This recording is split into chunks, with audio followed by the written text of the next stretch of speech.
ಆತ್ಮೀಯ ಸಹೋದರ ಮತ್ತು ಸಹೋದರರೇ, ನಿಮ್ಮೆಲ್ಲರಿಗೂ ಈ ಒಂದು ಸಂಜೆ ವೇಳೆಯಲ್ಲಿ ಈ ಒಂದು ಬುಕ್ ಸ್ಟಡಿಗೆ ನಿಮ್ಮನ್ನು ಪ್ರೀತಿಯಿಂದ ಸ್ವಾಗತ ಕೋರುವಂತನಾಗಿದ್ದೇನೆ. ಪ್ರಿಯ ಸಹೋದರ ಮತ್ತು ಸಹೋದರರೇ, ಒಂದು ಪ್ರಾರ್ಥನೆ ಪೂರ್ವಕವಾಗಿ ಈ ಒಂದು ಕೂಟನ ನಾವು ಆರಂಭ ಮಾಡೋಣ. ನಮ್ಮನ್ನು ಪ್ರಾರ್ಥನೆ ನಡೆಸಬೇಕಾಗಿ ಸಹೋದರಿ ಆದಂತ ಗೌರಮ್ಮ ಸಿಸ್ಟರ್ನ ಕೇಳ್ಕೊಳ್ತೇನೆ. ಗೌರಮ್ಮ ಸಿಸ್ಟರ್, ಒಂದು ಓಪನಿಂಗ್ ಪ್ರೇಯರ್ ಮಾಡಿ.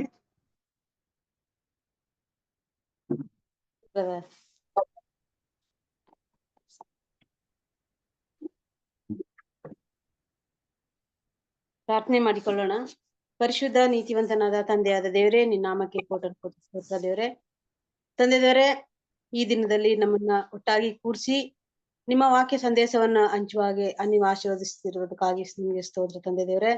ತಂದೆ ದೇವರೇ, ಈ ವಾಕ್ಯವನ್ನ ಹಂಚುವ ಹಾಗೆ ಆ ಸಹೋದರನ ಬಾಯಿಗೆ ಬಾಯಾಗಿದ್ದುಕೊಂಡು ಅವ್ರ ಕುಟುಂಬನ ಆಶೀರ್ವದಿಸಿ ಅವರು ಆಡುವ ಒಂದೊಂದು ಮಾತು ಎಲ್ಲವೂ ನಿಮಗೆ ಸಮರ್ಪಕವಾಗಿರ್ಲಿ ತಂದೆ ದೇವರೇ.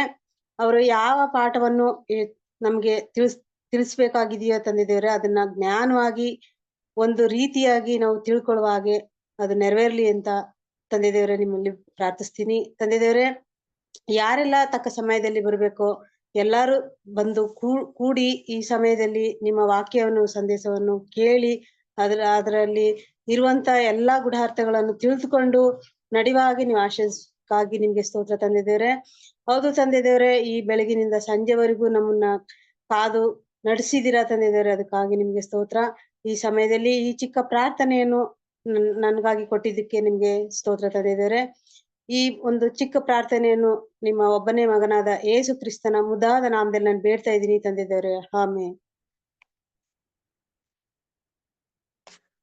ಆಮೆನ್. Thank you sister. ಪ್ರೀತಿಯ ಸಹೋದರ ಮತ್ತು ಸಹೋದರರೇ, ನಿಮ್ಮೆಲ್ಲರಿಗೂ ತಂದೆಯ ದೇವರ ನಾಮದಲ್ಲಿಯೂ ಯೇಸು ಕ್ರಿಸ್ತ ನಾಮದಲ್ಲಿ ವಂದಿಸ್ತೇನೆ. ಹಾಗೂ ಈ ಒಂದು ಸಂಜೆ ವೇಳೆಯಲ್ಲಿ ತಂದೆಯ ದೇವರ ಒಂದು ಮಹಾಕೃಪೆ, ಒಂದು ಕರುಣೆಯಿಂದ ನಾವೆಲ್ಲರೂ ಕೂಡ ಒಟ್ಟಾಗಿ ಸೇರಿ ಅವರ ಒಂದು ವಾಕ್ಯ ಧ್ಯಾನ ಮಾಡುವಂತ ವಿಶೇಷವಾದಂತ ಈ ಒಂದು ಕೂಟಕ್ಕೆ ನಿಮ್ನೆಲ್ಲ ಪ್ರೀತಿಯಿಂದ ಸ್ವಾಗತಿಸ್ತಾ ಈ ಒಂದು ಕೂಟನ ನಾವು ಆರಂಭ ಮಾಡ್ಕೊಳ್ಳೋಣ. ಲೈಫ್ ಆಫ್ ಕ್ರೈಸ್ಟ್, ಕ್ರಿಸ್ತನ ಜೀವಿತ, ಭಾಗ 2. ಕನ್ನಡದಲ್ಲಿ ಪೇಜ್ ನಂಬರ್ 51, ಇಂಗ್ಲಿಷ್ ನಲ್ಲಿ ಪೇಜ್ ನಂಬರ್ 171. ಇದರ ಒಂದು ಕಂಟಿನ್ಯೂ ಭಾಗನ ನಾವು ನೋಡೋಣ. ದಯವಿಟ್ಟು ಓದಿ. ಇತರ ಭಾಗ್ಯಕರವಾದ ಸಂಗತಿಗಳಲ್ಲಿರುವಂತೆಯೇ ಇಲ್ಲಿಯೂ ಇದರ ಒಂದು ಪಾಲಿನ ಪೂರ್ವಾನುಭವವು ಈಗಿನ ಜೀವಿತದಲ್ಲಿ ಸಿಗುವುದು. ನೀವು ದೇವರ ಪ್ರೀತಿಯಲ್ಲಿ ನೆಲೆಗೊಂಡು ನಿಂತು ಅದರ ಅಗಲ, ಉದ್ದ, ಎತ್ತರ, ಆಳ ಎಷ್ಟೆಂಬುದನ್ನು ದೇವಜನರೊಂದಿಗೆ ಗ್ರಹಿಸಲು ಜ್ಞಾನಕ್ಕೆ ಮೀರುವ ಕ್ರಿಸ್ತನ ಪ್ರೀತಿಯನ್ನು ತಿಳ್ಕೊಳ್ಳಲು ಪೂರ್ಣ ಶಕ್ತರಾಗುವ ಹಾಗೆ ನಮ್ಮ ಮನೋನೇತ್ರಗಳನ್ನು ತೆರೆಯಲ್ಪಡುವುದು ಎಂಬ ಒಂದು ಸಂಗತಿ ಉಂಟು. ಎಫೆಸ 3:18. ಆದರೆ ಎಲ್ಲರಲ್ಲಿಯೂ ಈ ಮನೋನೇತ್ರಗಳು ತೆರೆಯಲ್ಪಟ್ಟಿರುವುದಿಲ್ಲ. ಯೆಹೋವನ ಗುಣಾತಿಶಯಗಳಾದ ನ್ಯಾಯ, ನೀತಿ, ಜ್ಞಾನ, ವಿವೇಕ, ಪ್ರೀತಿ ಮತ್ತು ಬಲಾಧಿಕಾರಗಳು ಸರಿಯಾದ ಪ್ರಮಾಣದಲ್ಲಿ ಹೊಂದಾಣಿಕೆಯಾಗಿದ್ದು, ಆತನು ಜಗತ್ತು ಉಂಟಾಗುವುದಕ್ಕೆ ಮೊದಲೇ ತನ್ನಲ್ಲಿ ಉದ್ದೇಶಿಸಿದಂತೆ ಪ್ರತಿಯೊಂದು ಜೀವಿಯನ್ನು ಆಶೀರ್ವದಿಸುವುದಕ್ಕಾಗಿ ಅವು ಏಕ ರೀತಿಯಾಗಿ ಪರಸ್ಪರ ಸಹಕರಿಸುವುದನ್ನು ಕಾಣುವ ಸೌಭಾಗ್ಯವನ್ನು ಎಲ್ಲರೂ ಪಡೆದಿರುವುದಿಲ್ಲ ಎಂಬುದೇ. Thank you.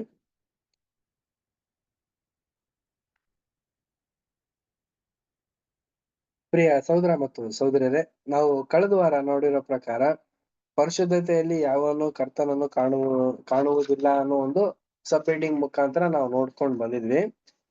ಪ್ರಿಯ ಸಹೋದರ ಮತ್ತು ಸಹೋದರಿಯರೇ, ನಮ್ಮಲ್ಲಿ ಪರಿಶುದ್ಧತೆ ಯಾವ ರೀತಿ ಇರಬೇಕು, ಮತ್ತೆ ಅಪೊಸ್ತಲರಲ್ಲಿ ಪರಿಶುದ್ಧತೆ ಹೇಗಿತ್ತು, ಯೇಸು ಕ್ರಿಸ್ತರು ಮತ್ತೆ ತಂದೆ ದೇವರ ಬಳಿಯಲ್ಲಿ ಯಾವ ರೀತಿ ಪರಿಶುದ್ಧವಾಗಿದ್ರು ಅಂದ್ಬಿಟ್ಟು ಈ 3 ಅಂಶಗಳನ್ನ ನಾವು ಕಳೆದ ವಾರ ನಾವು ನೋಡಿದ್ವಿ. ಅದರಲ್ಲಿ ಪ್ರಮುಖವಾಗಿ ಹೃದಯ. ಈ ಒಂದು ಹೃದಯ ನಮ್ಮಲ್ಲಿ ಯಾವುದೇ ಒಂದು ರೀತಿಯ ಒಂದು ಕಲ್ಮಶವಿಲ್ಲದೆ ಇರೋ ರೀತಿಯಲ್ಲಿ ಇಡ್ಕೊಂಡ್ರೇನೆ, ಆ ಒಂದು ಹೃದಯನ ಶುದ್ಧತೆಯಲ್ಲಿ ಇಡ್ಕೊಂಡ್ರೇನೆ ನಾವು ಪರಿಶುದ್ಧವಾಗಿ ಇರೋದಕ್ಕೆ ಸಾಧ್ಯ ಆಗುತ್ತೆ ಅನ್ಬಿಟ್ಟು ನಾವು ಕಳೆದ ವಾರ ನಾವು ನೋಡಿದ್ವಿ.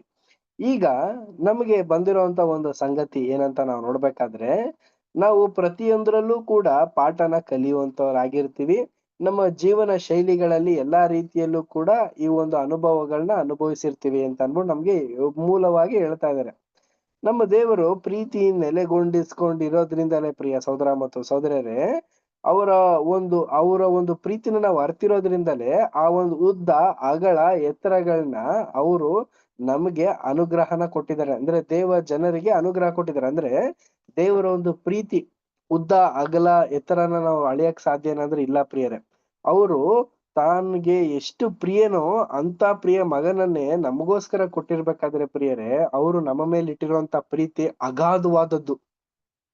ಆ ಒಂದು ಅಗಾಧವಾದಂತ ಒಂದು ಪ್ರೀತಿನ ನಾವು ಅದನ್ನ ಒಂದು ಮನೋನೇತ್ರದೊಳಗಡೆ ತೆರೆಯಲ್ಪಡ್ಬೇಕು. ಅಂದ್ರೆ ಯಾವ ರೀತಿ ಅಂತಂದ್ರೆ ನಮ್ಮ ಮನಸ್ಸಿನಲ್ಲಿ ನೆಲೆಹೂರಿಸ್ಕೊಂಡಿರ್ಬೇಕು ಅಂದ್ಬಿಟ್ಟು ಹೇಳ್ತಾ ಇದಾರೆ. ನೋಡಿ, ಒಂದು ವಾಕ್ಯದಲ್ಲೂ ಕೂಡ ನಮ್ಗೆ ವಾಕ್ಯದ ಪ್ರಕಾರ ಬಲಪಡಿಸ್ತಾರೆ ನೋಡಿ. ಎಫೆಸದವರಿಗೆ 3ನೇ ಅಧ್ಯಾಯ 18ನೇ ವಚನ. ಯಾರ ಬಳಿನಾದ್ರೂ ಟೆಕ್ಸ್ಟ್ ಬೈಬಲ್ ಇದ್ರೆ ದಯವಿಟ್ಟು ಓದಿ. ಎಫೆಸದವರಿಗೆ 3ನೇ ಅಧ್ಯಾಯ 18ನೇ ವಚನ.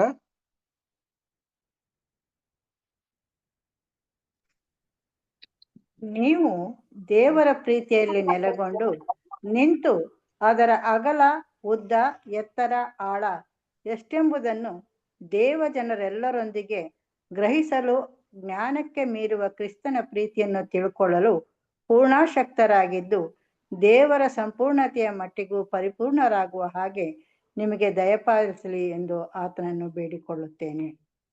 Thank you sister. ಪ್ರಿಯರೇ, ನೋಡಿ, ನಮ್ಮನ್ನ ಎಷ್ಟು ಒಂದು ಉನ್ನತವಾದಂತ ಒಂದು ಕರೆವಿಕೆಯಲ್ಲಿ ಆ ಒಂದು ಸ್ಥಾನಕ್ಕೆ ಕರ್ಕೊಂಡೋಗಿದ್ದಾರೆ ಅಂತಂದ್ರೆ, ಈ ಒಂದು ಎಲ್ಲಾ ರೀತಿಯ ಒಂದು ಅನುಭವನ ಪಡ್ಕೊಂಡು ನಾವು ದೇವರ ಒಂದು ಪ್ರೀತಿ ಇದೆಯಲ್ಲ ಅದನ್ನ ನಿಜ ಸ್ವರೂಪವಾಗಿ ನಾವು ಧರಿಸ್ಕೊಂಡು ಅದ್ರ ಬಗ್ಗೆ ಆದಷ್ಟು ನಾವು ಮಾಹಿತಿನ ತಿಳ್ಕೊಳ್ಳೋದ್ರಿಂದ ನಮ್ಗೆ ಏನಾಗುತ್ತೆ ಅಂತಂದ್ರೆ, ನಾವು ಆತನ ಒಂದು ದೃಷ್ಟಿಲಿ ತುಂಬಾ ಒಂದು ಪ್ರೈಸ್ಲೆಸ್ ಅಂದ್ರೆ ಏನು, ತುಂಬಾ ಮನೋಹರವಾದಂತ ರೀತಿಯಲ್ಲಿ ಕಾಣಲ್ಪಡುವಂತ ಮಕ್ಕಳಾಗಿ ಕಾಣಲ್ಪಟ್ಟಿದೀವಿ ಅಂತ ಪ್ರಿಯರೇ. ಇಷ್ಟೊಂದು ಒಳ್ಳೆ ಒಂದು ಗುಣಗಳು ನಮ್ಮ ಬಳಿಲಿ ಇರ್ಲಿ ಅಂತ ಅನ್ಬಿಟ್ಟು ದೇವ್ರು ಎದುರು ನೋಡ್ತಾ ಇದಾರೆ. ಆದ್ರೆ ನಾವುಗಳು ಯಾವೊಂದು ನ್ಯಾಯ, ನೀತಿ, ಜ್ಞಾನ, ವಿವೇಕ, ಪ್ರೀತಿ ಮತ್ತು ಬಲದಾಕಾರವಾದಂತ ಇಂಥ ಒಂದು ವಿಶೇಷವಾದಂತ ಒಂದು ಗುಣಗಳನ್ನ ಹೊಂದ್ಕೊಳ್ಳೋದ್ ಬಿಟ್ಟಾಗಿ ಬೇರೆ ಒಂದು ಗುಣಗಳಿಗೋಸ್ಕರ ನಾವ್ ಏನ್ ಮಾಡ್ತಾ ಇದೀವಿ ಅಂದ್ರೆ ಓಡ್ತಾ ಇದೀವಿ. ಈ ಜಗತ್ತು ಕೂಡ ಆ ಒಂದು ಗುಣಕ್ಕೋಸ್ಕರ ಓಡ್ತಾ ಇದೆ. ಅಂದ್ರೆ ಯಾವೊಂದು ಗುಣ ಅಂತ ನಾವು ನೋಡ್ಬೇಕಾದ್ರೆ ಪ್ರಿಯರೇ, ಒಂದು ವಿರುದ್ಧವಾದಂತ ಒಂದು ದಿಕ್ಕು, ಸತ್ಯವೇದ ವಿರುದ್ಧವಾದಂತ ಒಂದು ದಿಕ್ಕಿನಲ್ಲಿ ಓಡ್ತಾ ಇದೆ. ಬಟ್ ಇದ್ರ ಬಗ್ಗೆ ನಾವು ಫೋಕಸ್ ಮಾಡ್ದಂತೆನೆ ನಮ್ಗೆ ಕೊಟ್ಟಿರುವಂತ ಒಂದು ಪರಸ್ಪರ ಸಹಿಸ್ಕೊಳ್ಳುವಂತ ಒಂದು ಒಳ್ಳೆ ಸ್ವಭಾವದಿಂದ ನಾವ್ ಇದ್ರ ಪ್ರಕಾರ ನಾವು ನಡ್ಕೊಂಡು ಮಾದರಿಯಾಗಿರ್ಬೇಕು ಅನ್ಬಿಟ್ಟು ನಮ್ಗೆ ಇಲ್ಲಿ ಕಿವಿ ಮಾತು ಹೇಳ್ತಾ ಇದಾರೆ. ನೆಕ್ಸ್ಟ್ ಪ್ಯಾರಾ ನಾವು ರೀಡ್ ಮಾಡೋಣ. ನೆಕ್ಸ್ಟ್ ಪ್ಯಾರಾ ಅಮೃತ ಸಿಸ್ಟರ್ ರೀಡ್ ಮಾಡ್ತೀರಾ? Okay brother. ಆದರೆ ಸ್ಪಷ್ಟವಾದ ಮನೋದೃಷ್ಟಿಯನ್ನು ಹೊಂದುವ ಈ ಆಶೀರ್ವಾದವನ್ನು ಯಾರು ಪಡೆಯಬಹುದು ಮತ್ತು ಯಾರು ಇವುಗಳನ್ನು ಸ್ಪಷ್ಟವಾಗಿ ಕಾಣುವಂತಾಗಿ ಆ ಭವ್ಯವಾದ ಪರಿಪೂರ್ಣತೆಯ ಹೋಲಿಕೆಯಲ್ಲಿ ಹೆಚ್ಚು ಹೆಚ್ಚಾಗಿ ಬೆಳೆಯಲು ಸಮರ್ಥರಾಗಬಹುದು? ಕೇವಲ ಪ್ರಾಮಾಣಿಕರಾಗಿ ಹೃದಯಿಗಳಾಗಿ ಹೃದಯದಲ್ಲಿ ಶುದ್ಧತೆಯುಳ್ಳವರು ಮಾತ್ರವೇ, ದ್ವಂದ್ವ ಮನಸ್ಸುಳ್ಳವರು, ಎರಡು ಬಗೆಯ ಇಚ್ಛೆಯುಳ್ಳವರು, ದೇವರ ವಾಕ್ಯದ ಪ್ರಕಾರ ದ್ವಂದ್ವ ದೃಷ್ಟಿಯುಳ್ಳವರೆಂದು, ಎರಡು ಕಣ್ಣುಳ್ಳವರೆಂದು ಹೇಳಲಾಗಿರುವುದು. ಅವರು ಆತ್ಮಿಕ ಸಂಗತಿಗಳನ್ನು ಮಾಲುಗಣ್ಣಿನಿಂದ ನೋಡುವರು, ಸಂಗತಿಗಳನ್ನು ದ್ವಂದ್ವ ದೃಷ್ಟಿಯಿಂದ ನೋಡುವರು ಮತ್ತು ಆ ಪ್ರಮಾಣದಲ್ಲಿ ಅವುಗಳನ್ನು ಮಸುಕಾಗಿ ಅಸ್ಪಷ್ಟತೆಯಿಂದ ಕಾಣುವರು. ಹೀಗಾಗಿ ದೇವಜನರಲ್ಲಿ ಹಲವರು ಎಲ್ಲ ವಿಷಯಗಳಲ್ಲಿ ಕ್ರಿಸ್ತನಲ್ಲಿ ಅಭಿವೃದ್ಧಿ ಹೊಂದಲು ವಿಫಲರಾಗಿರುವರು. ಅವರು ಹೀಗೆ ಸಂಗತಿಗಳನ್ನು ಎರಡು ಮನಸ್ಸಿನಿಂದ ಗೊಂದಲಮಯವಾಗಿ ನೋಡುವರು. ಅವರು ಪರಲೋಕದ ವಿಷಯವಾಗಿ ಕೆಲವು ಸಂಗತಿಗಳಲ್ಲಿ, ಭೂಲೋಕದ ವಿಷಯವಾಗಿರುವ ಕೆಲವು ಸಂಗತಿಗಳನ್ನು ನೋಡುವರು.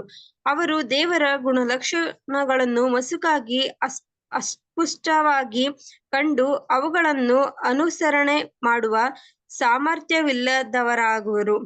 ಕ್ರಿಸ್ತನ ನಾಮಧೇಯವನ್ನು ಪಡೆದಿರುವವರೆಲ್ಲರೂ ಆ ಒಬ್ಬನೇ ಒಡೆಯನನ್ನು ಹೊಂದಿರುವುದಕ್ಕೆ ಅಧಿಕಾಧಿಕವಾಗಿ ಬಯಸುವವರಾಗೋಣ ಮತ್ತು ಆತನನ್ನು ಸೇವಿಸಿ ಮಹಿಮೆ ಪಡಿಸುವ ಒಂದೇ ದೃಷ್ಟಿಯುಳ್ಳವರಾಗಿದ್ದು ಶುದ್ಧವಾಗಿರುವ ಪ್ರಾಮಾಣಿಕ ಹಾಗೂ ನಂಬಿಗಸ್ತಿಕೆಯ ಹೃದಯವುಳ್ಳವರಾಗಿರೋಣ.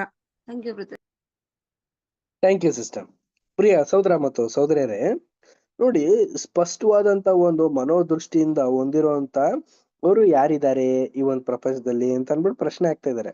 ಮತ್ತೆ ಪ್ರಿಯ ಸಹೋದರ ಮತ್ತು ಸಹೋದರಿಯರೇ, ಭಾವ್ಯವಾದ ಸಂಪೂರ್ಣತೆ ಅಂದ್ರೆ ಯಾವ ರೀತಿ ಅಂತಂದ್ರೆ ಕ್ರಿಸ್ತನ ರೀತಿಯ ಹೋಲಿಕೆ ಇರುವಂತ ಒಂದು ಮಕ್ಕಳು ಈ ಒಂದು ಪ್ರಪಂಚದಲ್ಲಿ ಇದ್ದಾರ ಅಂತ ಅನ್ಬಿಟ್ಟು ನಮ್ಗೆ ಪ್ರಶ್ನೆನ ಕೇಳ್ತಾ ಇದಾರೆ ನಮ್ಮ ಹಿರಿಯ ಸಹೋದರಾದಂತ ರಜಲ್ ಬ್ರದರ್ ಅವರು. ಆದ್ರೆ ಪ್ರಿಯ ಸಹೋದರ ಮತ್ತು ಸಹೋದರರೇ, ಇಲ್ಲ ಅಂತ ರೀತಿಯ ಜನಗಳಿದಾರ ಅಂತಂದ್ರೆ ಕೆಲವರು ಒಳ್ಳೆ ಗುಣಗಳನ್ನ ಹೊಂದಿರುವಂತ ಒಳ್ಳೆ ಹೃದಯಗಳನ್ನ ಹೊಂದಿರುವಂತವ್ರು ಇದಾರೆ.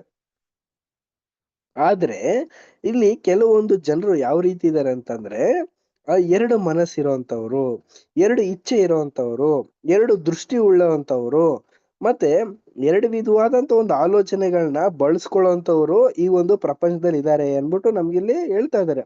ಇದೇನಿದು ಎರಡು ಅಂತಂದ್ರೆ, ಖಂಡಿತವಾಗ್ಲೂ ಪ್ರಿಯ ಸಹೋದರ ಮತ್ತು ಸಹೋದರರೇ, ನಮ್ಮಲ್ಲೂ ಕೂಡ ಒಂದು ಮನಸ್ಥಿತಿ ಯಾವ ರೀತಿ ಇರುತ್ತೆ ಅಂದ್ರೆ ಗೊಂದಲ ಆಗ್ಬಿಟ್ಟಿರುತ್ತೆ. ಗೊಂದಲ ಅಂತಂದ್ರೆ ಇದು ಮಾಡ್ಬೇಕಾ, ಇದನ್ನ ಮಾಡಬಾರ್ದಾ, ಇದ್ರ ಬಗ್ಗೆ ನಾನು ತಿಳ್ಕೊಬೇಕಾ ಇಲ್ಲ ತಿಳ್ಕೊಬಾರ್ದಾ ಅಂತ ಅನ್ಬಿಟ್ಟು ಕೆಲವೊಂದು ಪ್ರಶ್ನೆಗಳು ಮೂಡುತ್ತೆ, ಮತ್ತೆ ಮೂಡೋದು ನಿಂತೋಗ್ಬಿಡುತ್ತೆ. ಈ ತರ ಒಂದು ಸನ್ನಿವೇಶದಲ್ಲಿ ಭೂಲೋಕದಲ್ಲಿ ಹಲವಾರು ಜನ ಇದಾರಂತೆ ಪ್ರಿಯರೇ. ಈ ಒಂದು ಗುಣ ನಮ್ಮಲ್ಲೂ ಕೂಡ ಇರ್ಬೋದು, ಇಲ್ದೇನೂ ಇರ್ಬೋದು ಪ್ರಿಯರೇ. ಆದ್ರೆ ಖಂಡಿತವಾಗ್ಲೂ ನಮ್ಮಲ್ಲಿ ಇದೆ ಅಂತ ಅನ್ಬಿಟ್ಟು ನಾವು ಭಾವಿಸೋಣ. ಈ ಒಂದು ಗುಣನ ನಾವು ಯಾವ ರೀತಿ ಇದನ್ನ ತೆಗಿಬೇಕು ಅಂತ ನಾವು ನೋಡ್ಬೇಕಾದ್ರೆ, ಕ್ರಿಸ್ತನು ಒಂದು ಜೀವನ ಶೈಲಿನ ನಾವು ನೋಡ್ಬೇಕಂತೆ ಪ್ರಿಯರೇ. ಅವರು ಒಬ್ರೇ ಒಡೆಯನ್ಗೆ ಯಾವ ರೀತಿ ಒಂದೊಳ್ಳೆ ರೀತಿಯಲ್ಲಿ ಇದ್ಕೊಂಡು ಬಂದ್ರೋ, ಒಂದೇ ಮನಸ್ಸಿನಲ್ಲಿ ಇದ್ಕೊಂಡು ಬಂದ್ರೋ, ಯಾವುದೇ ಒಂದು ಸನ್ನಿವೇಶದಲ್ಲೂ ಕೂಡ ಅವರು ಎರಡೆರಡು ಮನಸ್ಥಿತಿನ ಮಾಡ್ಕೊಳ್ದೆ ಇದ್ರು ಆ ರೀತಿ ನಾವಿರೋದಕ್ಕೆ ಪ್ರಯತ್ನ ಪಡ್ಬೇಕಂತೆ ಪ್ರಿಯರೇ. ನಮ್ಮ ಒಂದು ನಂಬಿಗಸ್ತವಾದಂತ ಒಂದು ಯೋಜನೆಯನ್ನ ನಾವು ಮನಸ್ಸಿನಲ್ಲಿ ಇಟ್ಕೊಂಡು ನಮ್ಮದೊಂದು ದೃಷ್ಟಿಕೋನನ ಶುದ್ಧತೆಯಿಂದ ಭಾವದಿಂದ ನಾವು ಧರಿಸ್ಕೊಂಡ್ರೆ ಖಂಡಿತವಾಗ್ಲೂ ನಮ್ಮ ಹೃದಯ ಒಂದ್ ಒಳ್ಳೆ ರೀತಿಯಲ್ಲಿ ಬರೋದಕ್ಕೆ ಸಾಧ್ಯತೆ ಇದೆ ಅನ್ಬಿಟ್ಟು ನಮ್ಗಿಲ್ಲಿ ಹೇಳ್ತಾ ಇದಾರೆ. ನೆಕ್ಸ್ಟ್ ಪ್ಯಾರಾ ನಾವು ರೀಡ್ ಮಾಡೋಣ ಸಬ್ ಹೆಡ್ಡಿಂಗ್ ಮುಖಾಂತರ. ಅನು ಸಿಸ್ಟರ್ ರೀಡ್ ಮಾಡ್ತೀರಾ? ಮಾಡ್ತೀನಿ. Thank you. ದೇವರ ಮಕ್ಕಳು ಎಲ್ಲರೂ ಸಮಾಧಾನ ಪಡಿಸುವವರು. 7ನೆಯ ಧನ್ಯತೆಯು 6ನೆಯದನ್ನು ಬಹಿರಂಗವಾಗಿ ತೋರ್ಪಡಿಸುವ ಒಂದು ಗುಣವಾಗಿರುವುದು.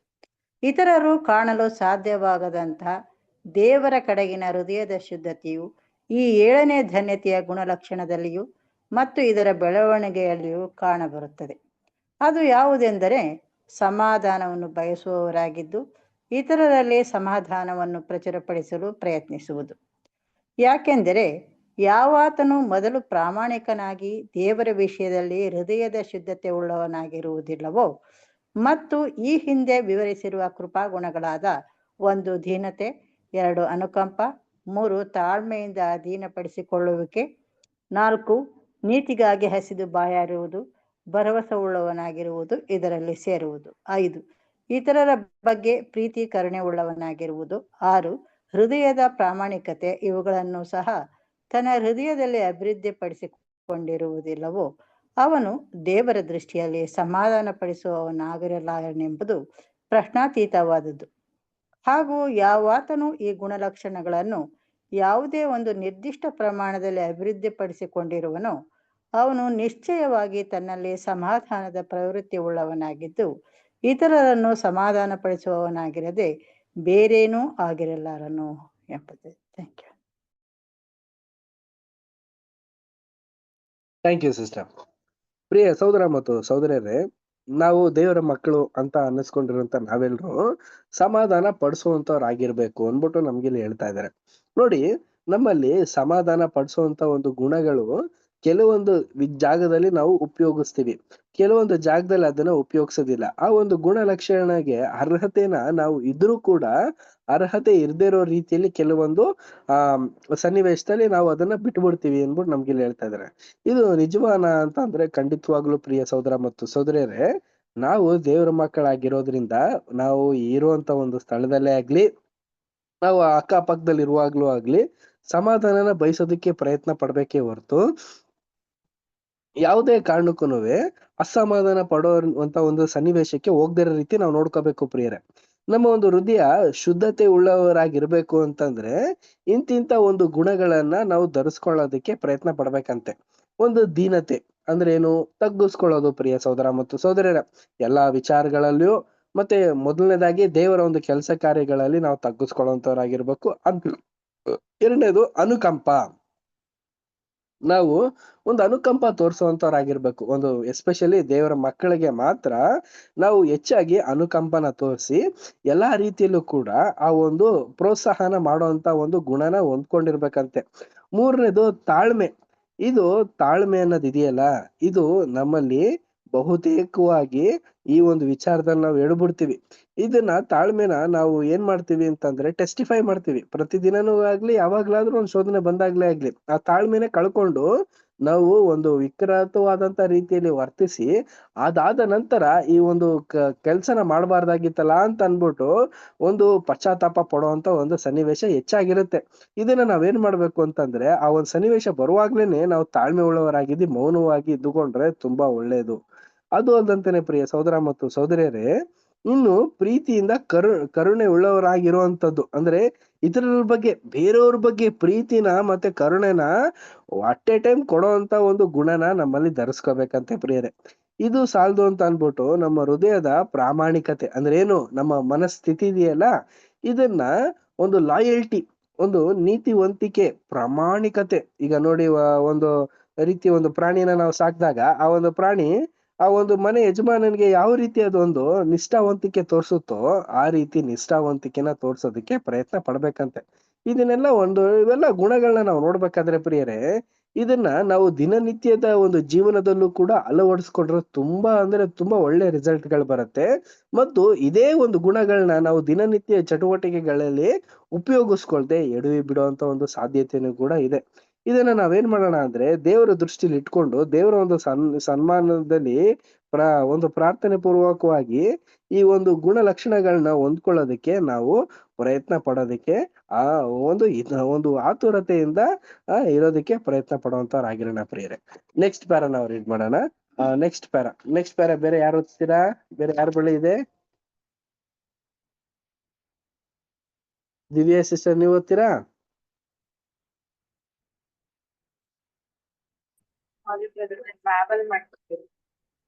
Okay sister, thank you. ಬೇರೆ ಯಾರ ಹತ್ರ ಇದೆ ಟೆಕ್ಸ್ಟ್ ಬುಕ್? ಬೇರೆ ಯಾರ ಹತ್ರ ಏನಾದ್ರು ಇದೆಯಾ?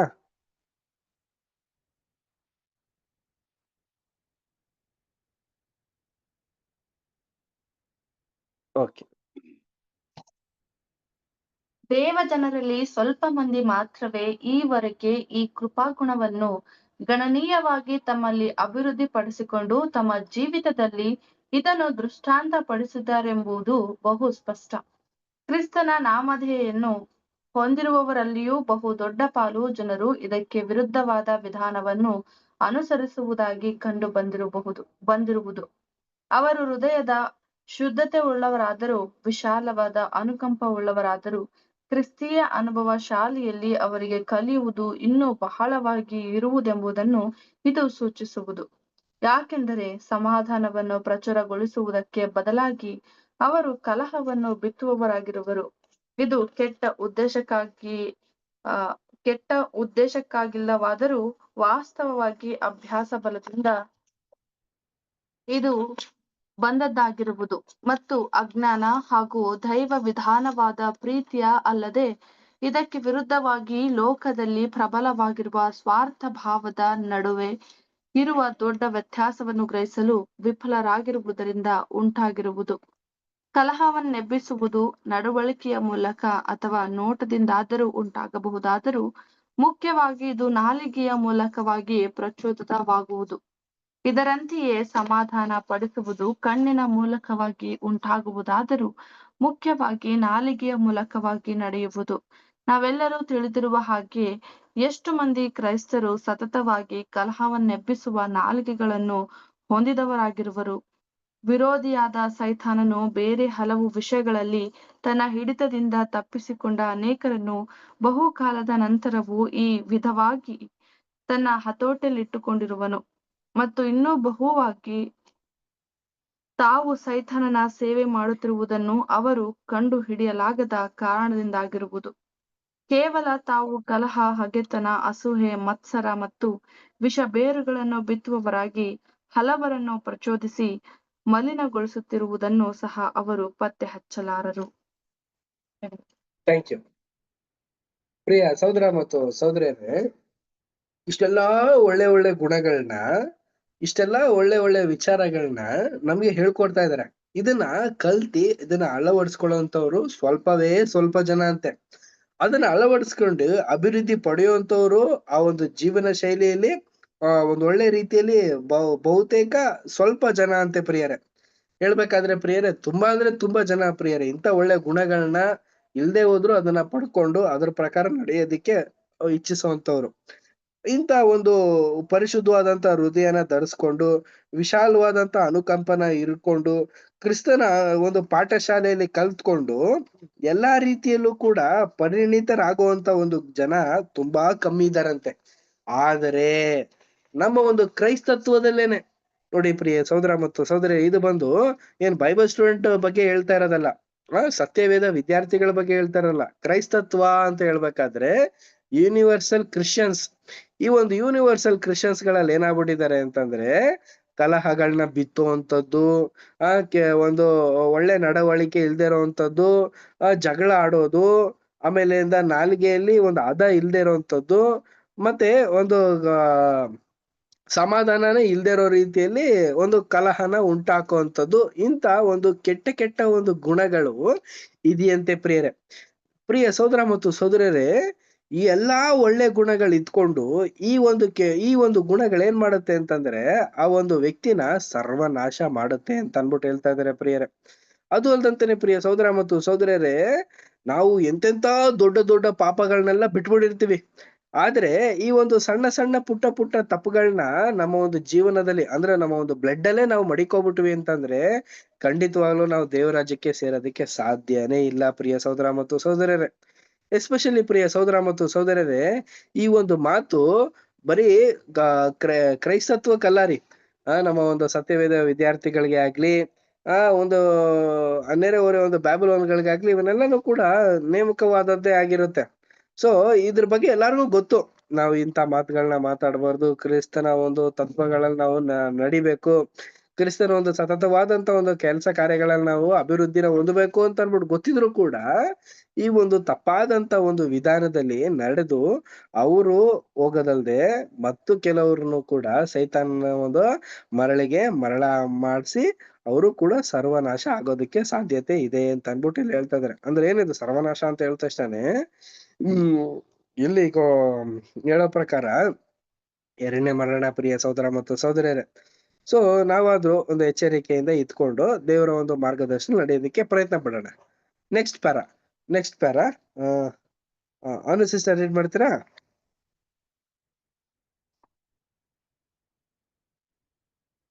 ಮಾಡ್ತೀನಿ.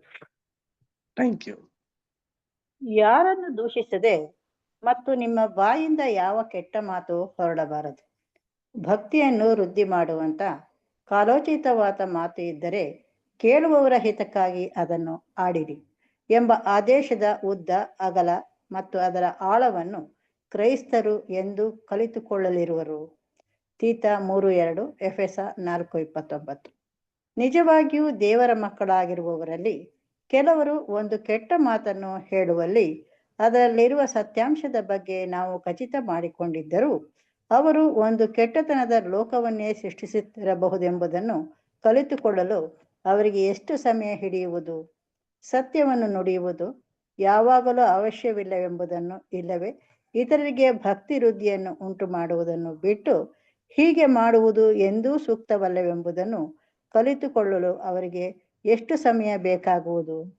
ಇತರರ ನಡವಳಿಕೆಯ ಬಗ್ಗೆ ಹರಟುವುದು ಮತ್ತು ಇತರರಲ್ಲಿ ದೋಷವನ್ನೆಣಿಸುವುದು ಹಾಗೂ ಎಲ್ಲದರಲ್ಲಿಯೂ ತಪ್ಪನ್ನು ಕಂಡುಹಿಡಿಯುವುದು ಇವುಗಳು ತಮ್ಮಲ್ಲಿರುವ ಪ್ರೀತಿಯ ಕೊರತೆಗೆ ಸಾಕ್ಷಿಗಳೆಂಬುದನ್ನು, ಇವು ಕ್ರಿಸ್ತನ ಹೋಲಿಕೆಗೆ ಬರುವುದರಲ್ಲಿ ತಮಗಿರುವ ಕೊರತೆ ಎಂಬುದನ್ನು ಮತ್ತು ಇವು ಸಮಾಧಾನ ಪಡಿಸುವವರಾಗಲು ತಮಗಿರುವ ಗುಣದ ಕೊರತೆಗಳೆಂಬುದನ್ನು, ಅಲ್ಲದೆ ತಾವು ಕರೆಯಲ್ಪಟ್ಟದ್ದನ್ನು ಆಯಲ್ಪಟ್ಟದ್ದನ್ನು ದೃಢಪಡಿಸಿಕೊಂಡು ಪರಲೋಕ ರಾಜ್ಯದಲ್ಲಿ ಒಂದು ಸ್ಥಾನವನ್ನು ಪಡೆಯಬೇಕಾಗಿದ್ದಲ್ಲಿ ಅದು ಶ್ರದ್ಧಾಪೂರ್ವಕವಾಗಿ ಹೋರಾಡಿ ಈ ಕೊರತೆಗಳನ್ನು ನೀಗಿಸಿಕೊಳ್ಳುವ ಅಗತ್ಯವಿರುವುದೆಂಬುದನ್ನು ಮನದಟ್ಟು ಮಾಡಿಕೊಳ್ಳಲು ಅವರಿಗೆ ಸರಣಿಯಾಗಿ ಎಷ್ಟು ವಿಧವಾದ ಪಾಠಗಳು ಬೇಕಾಗಿರುವುದು ಎಂಬುದು. Thank you sister. ಪ್ರೀತಿಯ ಸಹೋದರ ಮತ್ತು ಸಹೋದರಿಯರೇ, ಇಲ್ಲಿ ನೋಡಿ, ಒಂದೊಳ್ಳೆ ಒಂದು ವಿಚಾರಗಳ ಬಗ್ಗೆ ಇಲ್ಲಿ ಹೇಳ್ತಾ ಇದಾರೆ ನೋಡಿ. ನಾವು ಯಾರನ್ನ ದ್ವೇಷಿಸ್ತಂತೇನೆ, ಯಾರ ಒಂದು ಮೇಲೂ ಬಾಯಿನಿಂದ ಕೆಟ್ಟ ಮಾತನ್ನ ಆಡದಂತೇನೆ ಇದ್ರೆ ತುಂಬಾ ಒಳ್ಳೇದು ಅಂದ್ಬಿಟ್ಟು ನಮ್ಗೆ ಸ್ಟಾರ್ಟ್ ಹೇಳ್ತಾ ಇದಾರೆ. ಸೊ ನೋಡಿ, ಭಕ್ತಿಯಿಂದ ವೃದ್ಧಿ ಆಗುವಂತ ಒಂದು ಕಲಹಗಳು ಅಂದ್ರೆ ಏನು, ದೇವರ ಒಂದು ಕೆಲಸ ಕಾರ್ಯಗಳಲ್ಲಿ ಏನೋ ಒಂದು ಕಲಹಗಳಾದ್ರೆ ಅದಕ್ಕೊಂದು ಅರ್ಥ ಭರಿತವಾದಂತ ಒಂದು ಸನ್ನಿವೇಶ ಇರುತ್ತೆ. ಆದ್ರೆ ನಾವು ಲೌಕಿಕವಾದಂತ ಒಂದು ಕಲಹಗಳನ್ನ ಮಾಡೋದು ದೇವರಿಗೆ ಒಂದ್ ಕಿಂಚಿಟ್ಟೂ ಇಷ್ಟ ಇಲ್ವಂತೆ ಪ್ರಿಯ ಸಹೋದರ ಮತ್ತು ಸಹೋದರರೇ. ಒಂದು ಕೆಟ್ಟ ನಡವಳಿಕೆಗಳಾಗ್ಲಿ, ಒಂದು ಕೆಟ್ಟ ಲೌಕಿಕವಾದಂತ ಒಂದು ಸನ್ನಿವೇಶದಲ್ಲಿ ಇರೋದೇ ಆಗ್ಲಿ, ಅದಾದ್ಮೇಲೆ ನಾವು ನೋಡ್ಬೇಕಾದ್ರೆ ಒಂದು ಸತ್ಯದ ಒಂದು ನಡುವೆಯಲ್ಲಿರುವಂತ ಒಂದು ಅವಶ್ಯವಿಲ್ಲದೆ ಇರುವಂತ ಒಂದು ಕರ್ತವ್ಯಗಳನ್ನ ಮಾಡೋದೇ ಆಗ್ಲಿ, ಇದೆಲ್ಲಾನು ಕೂಡ ಮಾಡೋದು ಸೂಕ್ತ, ಸರಿ ಇಲ್ಲ. ಅದು ಒಬ್ಬರನ್ನೇ ಅಲ್ದಂತೆನೆ ಅವ್ರ ಜೊತೆ ಇರೋಂಥವ್ರನ್ನೆಲ್ಲಾರನು ಕೂಡ ನಾಶ ಮಾಡ್ಬಿಡುತ್ತೆ ಅನ್ಬಿಟ್ಟು ಹೇಳ್ತಾ ಇದಾರೆ ಪ್ರಿಯ ಸಹೋದರ ಮತ್ತು ಸಹೋದರಿಯರೇ. ಇಷ್ಟೆಲ್ಲ ಒಂದು ವಿಚಾರಗಳನ್ನ ನಾವು ನೋಡ್ಬೇಕಾದ್ರೆ ನಮ್ಮಲ್ಲೂ ಕೂಡ ಈ ಒಂದು ಗುಣಗಳಿರೋದಕ್ಕೆ ಸಾಧ್ಯನಾ ಅಂತಂದ್ರೆ ಸಪೋಸ್ ಬರಲ್ಲ. ಇನ್ ಕೇಸಸ್ ಕೆಲವೊಂದು ಸಿಚುವೇಶನ್ಸ್ ಗಳಲ್ಲಿ ಬರ್ಬೋದು ಪ್ರಿಯರೇ. ಅಂದ್ರೆ ಕೆಟ್ಟ ಮಾತು ಮಾತಾಡೋದು ನಮಗ್ ಗೊತ್ತು, ಈಗ ಎಲ್ರಿಗೂ ಗೊತ್ತು ಕೆಟ್ಟ ಮಾತು ಮಾತಾಡೋದು ತಪ್ಪು ಅಂತ ಅನ್ಬಿಟ್ಟು. ಆದ್ರೂ ನಾವೇನ್ ಮಾಡ್ತೀವಿ, ಕೆಟ್ಟದಾದಂತ ಒಂದು ವರ್ತನೆಗಳನ್ನ ಮಾಡೋದಕ್ಕೆ ನಾವು ಇಷ್ಟ ಪಡ್ತೀವಿ, ಅದರಿಂದ ನಾವು ಪಡುವಂತ ಒಂದು ಸಂತೋಷನ ಪಡ್ತೀವಿ. ಇದು ಖಂಡಿತವಾಗ್ಲೂ ಮಾಡಬಾರದು ಅನ್ಬಿಟ್ಟು ನಮ್ಗೆ ಹೇಳ್ತಾ ಇದಾರೆ. ಇದನ್ನ ತಿದ್ಕೊಳ್ಳೋದಕ್ಕೆ ನಾವೆಲ್ರೂ ಕೂಡ ಪ್ರಯತ್ನ ಪಡೋಣ ಪ್ರಿಯರೇ. ಸೊ ನಾವು ಏನ್ ಮಾಡ್ಬೇಕು ಅಂತ ನಾವು ನೋಡ್ಬೇಕಾದ್ರೆ, ಆದಷ್ಟು ನಾವು ಒಂದು ನಿಷ್ಠಾವಂತಿಕೆಯಿಂದ ಒಂದು ಕಲ್ಮಶ ಹೃದಯನ ತೆಗೆದು ಒಂದು ಸಿಂಪಲ್ ಚಿಕ್ಕದಾಗಿ ಹೇಳೋರು ಅಂತ ಒಂದು ಕ್ಯಾರೆಕ್ಟರ್ಗಳನ್ನ ಡೆವಲಪ್ ಮಾಡ್ಕೊಳ್ಳೋಣ. ಕೆಟ್ಟ ಮಾತು ಮಾತಾಡಬಾರ್ದು, ಒಂದು ಹಗೆತನ ಮಾಡಬಾರ್ದು, ಒಂದು ತಪ್ಪಾದಂತ ರೀತಿಯಲ್ಲಿ ನಡವಳಿಕೆಗಳನ್ನ ತೋರ್ಸೋದು, ಇದನ್ನೆಲ್ಲಾನು ಕೂಡ ಮಾಡ್ದೇನೆ ಚಿಕ್ಕ ವಿಷಯದಲ್ಲಿ ನಾವು ನಂಬಿಗಸ್ತರಾಗಿ ಇತ್ಕೊಂಡು ದೊಡ್ಡ ಒಂದು ಪಾಪಗಳನ್ನ ಓವರ್ಕಮ್ ಮಾಡೋದಕ್ಕೆ ನಾವು ಶಕ್ತಿಪೂರ್ಣವಾಗಿರೋದಕ್ಕೆ ಸಾಧನೆ ಮಾಡೋಣ ಪ್ರಿಯರೇ. ಸೊ ಇಷ್ಟೆಲ್ಲ ಒಂದು ಪಾಠಗಳು ಯಾರು ಕೊಡ್ತಾ ಇರೋದು ಅಂದ್ರೆ ನಮಗೆ ನಿಮ್ಗೆ ನೇಮಕ ಮಾಡ್ತಾ ಇರೋದು. ಸೊ ಲೋಕದಲ್ಲಿ ಇರೋರ್ಗೆ ಏನಾದ್ರು ಇಂತ ಒಂದು ಒಳ್ಳೊಳ್ಳೆ ಪಾಠಗಳನ್ನೇನಾದ್ರು ಸಿಕ್ಬಿಟ್ಟಿದ್ರೆ ಪ್ರಿಯ ಸಹೋದರ ಮತ್ತು ಸಹೋದರಿಯರೇ, ಅವರು ತುಂಬಾ ಖುಷಿ ಪಟ್ಬಿಟ್ಟು ಒಳ್ಳೆ ಗುಣಗಳನ್ನ ಹೊಂದ್ಕೊಳ್ಳೋರು. ಆದ್ರೆ ಈ ಒಂದು ಗುಣಗಳಿಗೆ ಹೊಂದ್ಕೊಳ್ಳೋದಕ್ಕೆ ಯೋಗ್ಯತೆ ಮತ್ತೆ ಅರ್ಹರು ಯಾರು ಅಂತ ನಾವು ನೋಡ್ಬೇಕಾದ್ರೆ ದೇವ್ರ ಮಕ್ಕಳೇನೆ. ಸೊ ಅದಕ್ಕೆ ನಮ್ನ ಒಂದು ಒಳ್ಳೆ ರೀತಿಯಲ್ಲಿ ಎಣಿಸ್ತಾ ಇದ್ದಾರೆ. ನೆಕ್ಸ್ಟ್ ಪ್ಯಾರ ನಾವು ರೀಡ್ ಮಾಡೋಣ. ನೆಕ್ಸ್ಟ್ ಪ್ಯಾರ ಅಮೃತ ಸಿಸ್ಟರ್ ರೀಡ್ ಮಾಡ್ತೀರಾ?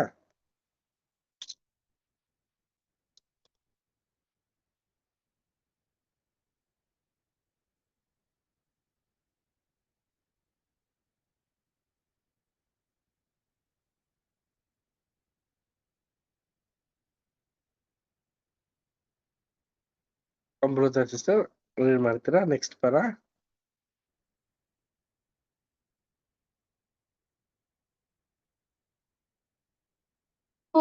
ಅಪೊಸ್ತಲನ ಈ ಮಾತುಗಳನ್ನು ಎಲ್ಲರೂ ಕಂಠಪಾಠ ಮಾಡಿ ಅವುಗಳನ್ನು ತಮ್ಮ ಜೀವಿತದ ಆದರ್ಶವನ್ನಾಗಿ ಮಾಡಿಕೊಂಡಲ್ಲಿ ಎಷ್ಟೋ ಹಿತವಾಗಿರುವುದು. ಯಾವುದು ಸತ್ಯವೂ ಮಾನ್ಯವೂ ನ್ಯಾಯವೂ ಶುದ್ಧವೂ ಪ್ರೀತಿಕರವೂ ಮನೋಹರವೂ ಆಗಿದೆಯೋ, ಯಾವುದು ಸದ್ಗುಣವಾಗಿಯೂ ಯಾವುದು ಕೀರ್ತಿಗೆ ಯೋಗ್ಯವೂ ಅವೆಲ್ಲವುಗಳನ್ನು ಲಕ್ಷ್ಯಕ್ಕೆ ತಂದುಕೊಳ್ಳಿರಿ. ಯಾರು ಸತ್ಯದ ಮನೋಹರವಾದ ಹಿತವಾದ ಮತ್ತು ಸೊಗಸಾದ ಸಂಗತಿಗಳನ್ನು ಆಲೋಚಿಸುತ್ತಿರುವರೋ ಅವರು ಅವುಗಳನ್ನು ತಮ್ಮೊಳಗೆ ಮಾತಾಡಿಕೊಳ್ಳುವರು. ಆದುದರಿಂದ ನಮ್ಮ ಹೃದಯದಲ್ಲಿ ತುಂಬಿರುವುದೇ ಬಾಯಿಯಿಂದ ಸತತವಾಗಿ ಹೊರಡುವುದೆಂಬ ಕಾರಣದಿಂದಲೂ ಹಾಗೂ ಇದನ್ನು ಕರ್ತನು ಮೆಚ್ಚುವನೆಂಬುದಕ್ಕಾಗಿಯೂ ಅಲ್ಲದೆ ಇದು ಕೇಳುವವರಿಗೆ ಆಶೀರ್ವಾದವನ್ನು ಉಂಟು ಮಾಡುವುದು ಎಂಬ ಕಾರಣಕ್ಕಾಗಿಯೂ ನಮ್ಮ ಹೃದಯದಲ್ಲಿ ಒಳ್ಳೆಯ ಸಂಗತಿಗಳನ್ನು ತುಂಬಿಸಿಕೊಳ್ಳುವ ಅಗತ್ಯವಿರುವುದು. ಫಿಲಿಪ್ಪ 4:8, ಲೂಕ 6:45. Thank you. ಪ್ರಿಯ ಸಹೋದರ ಮತ್ತು ಸಹೋದರಿಯರೇ, ನಾವು ಯೇಸು ಕ್ರಿಸ್ತರನ್ನ ನೋಡಿದೀವಿ, ಮತ್ತೆ ಅಪೊಸ್ತಲರ ಒಂದು ಮಾತುಗಳನ್ನೆಲ್ಲ ಕೇಳಿದೀವಿ. ಇದನ್ನೆಲ್ಲ ನಾವ್ ಏನ್ ಮಾಡ್ಬಿಟ್ಟಿದೀವಿ ಅಂದ್ರೆ ಕಂಠಪಾಠ ಮಾಡಿದೀವಿ. ನಮ್ಮ ಒಂದು ಜೀವನದ ಒಂದು ಮಾರ್ಗದಲ್ಲಿ ಇಂತಿಂತ ಒಂದು ವಿಚಾರಗಳನ್ನ ರೂಢಿಸ್ಕೋಬೇಕು ಅನ್ಬಿಟ್ಟು ನಾವೆಲ್ಲ ಇದೀವಿ. ಆದ್ರೆ ಯಾವನು ಸತ್ಯವನ್ನು ಮಾನ್ಯವನ್ನು ನ್ಯಾಯವನ್ನು ಶುದ್ಧವನ್ನು ಪ್ರೀತಿಸುವನೋ ಅಂತ ನಾವು ನೋಡ್ಬೇಕಾದ್ರೆ ಪ್ರಿಯ ಸಹೋದರ ಮತ್ತು ಸಹೋದರಿಯರೇ, ಯಾರಾದ್ರೂ ಸತ್ಯಕ್ಕಾಗಿ ಮತ್ತೆ ಆ ಒಂದು ನ್ಯಾಯಕ್ಕಾಗಿ, ಆ ಒಂದು ಶುದ್ಧಕ್ಕಾಗಿ ತುಂಬಾ ಒಂದು ಒಳ್ಳೆ ರೀತಿಯಲ್ಲಿ ಉತ್ತೇಜನ ಪಡುವಂತ ವ್ಯಕ್ತಿಗಳೇ ಆಗ್ಲಿ, ಅಂತವ್ರು ಯೋಗ್ಯರು ಮತ್ತೆ ಒಂದು ಒಳ್ಳೆ ರೀತಿಯ ಗುಣನ ಪಡ್ಕೊಂಡಿರುವಂತ ವ್ಯಕ್ತಿಗಳು ಅನ್ಬಿಟ್ಟು ಹೇಳ್ತಾ ಇದಾರೆ ಪ್ರಿಯರೇ. ಈ ರೀತಿ ಗುಣಗಳು ಯಾರ ಬಳಿ ಇರೋದಕ್ ಸಾಧ್ಯ ಅಂತಂದ್ರೆ, ಖಂಡಿತವಾಗ್ಲು ಆ ಒಂದು ಗುಣಗಳನ್ನ ದೇವರ ಒಂದು ಪ್ರೀತಿ, ಒಂದು ಸೌಂದರ್ಯಗಳನ್ನ ಅನುಭವಿಸಿರುವಂತ ಮಕ್ಕಳುಗಳನ್ನೇ ಈ ಒಂದು ಗುಣಗಳನ್ನ ಹೊಂದ್ಕೊಂಡಿರೋದಕ್ಕೆ ಸಾಧ್ಯ ಅಂತೆ ಪ್ರಿಯರೇ. ಕರ್ತನು ಮೆಚ್ಚೋದು ಏನಂತ ನಾವು ನೋಡ್ಬೇಕಾದ್ರೆ ಪ್ರಿಯರೇ, ಅವರು ಒಂದು ಆಶೀರ್ವಾದನ ಎದುರು ನೋಡ್ತಾರೆ. ಅಂದ್ರೆ ಪ್ರತಿಯೊಬ್ಬರಿಗೂ ಕೂಡ ಆಶೀರ್ವಾದದಾಯಕ ಉಂಟು ಮಾಡುವಂತ ಒಂದು ಮನಸ್ಥಿತಿನ ಅವರಲ್ಲಿದೆ. ಆ ಒಂದು ಮನಸ್ಥಿತಿನ ನಮ್ಮಲ್ಲೂ ಕೂಡ ಇಟ್ಕೊಂಡು ಧರಿಸ್ಕೊಂಡು ನಾವು ದೇವರಲ್ಲಿ ಐಕ್ಯವಾಗಿರ್ಬೇಕಂತೆ. ನೋಡಿ, ಕೆಲವೊಂದು ವಾಕ್ಯಗಳು ಕೂಡ ಕೋಟ್ ಮಾಡ್ತಾರೆ, ಓದೋಣ. ಫಿಲಿಪ್ಪ 4:8 ಕಡೆಯ ಮಾತೇನೆಂದರೆ, ಸಹೋದರರೇ, ಯಾವುದು ಸತ್ಯವೋ, ಮಾನ್ಯವೋ, ನ್ಯಾಯವೋ, ಶುದ್ಧವೋ, ಪ್ರೀತಿಕರವೋ, ಮನೋಹರವೋ ಆಗಿದೆಯೋ, ಯಾವುದು ಸದ್ಗುಣವಾಗಿದೆಯೋ, ಯಾವುದು ಕೀರ್ತಿಗೆ ಯೋಗ್ಯವೋ, ಅವುಗಳೆಲ್ಲವನ್ನು ಲಕ್ಷ್ಯಕ್ಕೆ ತಂದುಕೊಳ್ಳಿರಿ. Thank you sister. ಸೊ ಪ್ರಿಯ ಸಹೋದರ ಮತ್ತು ಸಹೋದರರೇ, ಈ ಒಂದು ಒಳ್ಳೆ ಗುಣಗಳನ್ನ ನಾವ್ ಏನ್ ಮಾಡ್ಬೇಕಂದ್ರೆ ಲಕ್ಷ್ಯಕ್ಕೆ ತಗೋಬೇಕು, ಅಂದ್ರೆ ಯೋಚಿಸ್ಕೊಳ್ಬೇಕು. ಇದಕ್ಕಾಗಿ ನಾವು ಮೆಲುಕನ್ನ ಹಾಕ್ಬೇಕು. ಆ ಒಂದು ವಸ್ತು ಮೇಲೆ ನಮ್ಗೆ ಏನಾದ್ರು ಒಂದು ವ್ಯಾಮೋಹ ಬಂದ್ಬಿಟ್ರೆ ನಾವ್ ಯಾವ ರೀತಿ ಅದ್ರ ಮೇಲೆ 24x7 ಹೆಂಗೆ ನಾವು ಯೋಚಿಸ್ತಾನೆ ಇರ್ತೀವೋ, ಅದೇ ಪ್ರಕಾರ ಈ ಒಂದು ಗುಣಗಳ ಬಗ್ಗೆನು ನಾವು ಆಲೋಚಿಸಿ ಅದನ್ನ ಧರಿಸ್ಕೊಳ್ಳೋದಕ್ಕೆ ಯತ್ನಿಸ್ಬೇಕಂತೆ. ನೆಕ್ಸ್ಟ್ ಲೂಕ 6:45 ಓದಿ.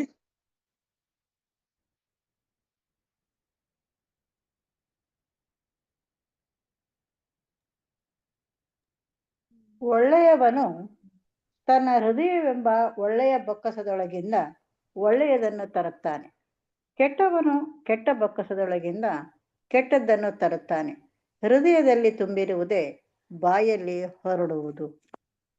ನೋಡಿದ್ರ ಪ್ರಿಯರೇ, ಇಲ್ಲಿ ಒಂದು 2 ವ್ಯಕ್ತಿಗಳ ಬಗ್ಗೆ ಎಕ್ಸ್ಪ್ಲೈನ್ ಮಾಡ್ತಾ ಇದಾರೆ. ಒಳ್ಳೆ ಗುಣಗಳು, ಒಳ್ಳೆ ಮನಸ್ಸಿರುವಂತ ವ್ಯಕ್ತಿಗಳು ಏನ್ ಮಾಡ್ತಾರೆ ಅಂದ್ರೆ ಒಳ್ಳೇದನ್ನೇ ಬಯಸ್ತಾರಂತೆ.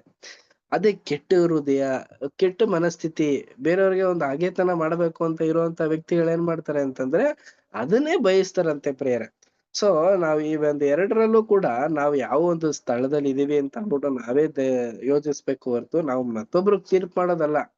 ನಮಗೆ ನಾವೇ ಯೋಚಿಸ್ಕೊಂಡು ನಾವ್ ಯಾವ ಒಂದು ಸ್ಥಳದಲ್ಲಿ ಇದ್ದೀವಿ ಅಂತ ಅನ್ಬಿಟ್ಟು ನಾವು ಥಿಂಕ್ ಮಾಡಿ ಆ ಒಂದು ಸ್ಥಳದಿಂದ ಸತ್ಯಕ್ಕೆ ಬರೋದಕ್ಕೆ ಪ್ರಯತ್ನ ಪಡ್ಬೇಕು ಪ್ರಿಯರೇ. ಇಷ್ಟೆಲ್ಲ ಅಂಶಗಳು ಯಾರಿಗ್ ಇದನ್ನೆಲ್ಲ ಹೇಳ್ತಾ ಇರೋದು ಅಂದ್ರೆ, ಯಾರೋ ಒಂದು ಬೇರೆ ಒಂದು ಧರ್ಮದವ್ರಿಗೆ ಆಗ್ಲಿ, ಬೇರೆ ಒಂದು ಒಳ್ಳೆ ಒಳ್ಳೆ ಆಫೀಸರ್ಸ್ಗೆ ಆಗ್ಲಿ ಹೇಳ್ತಾ ಇರೋದಲ್ಲ. ಇಡೀ ಲೋಕನ ನಮ್ನ ರಿಜೆಕ್ಟ್ ಮಾಡ್ಬಿಟ್ಟಿದೆ.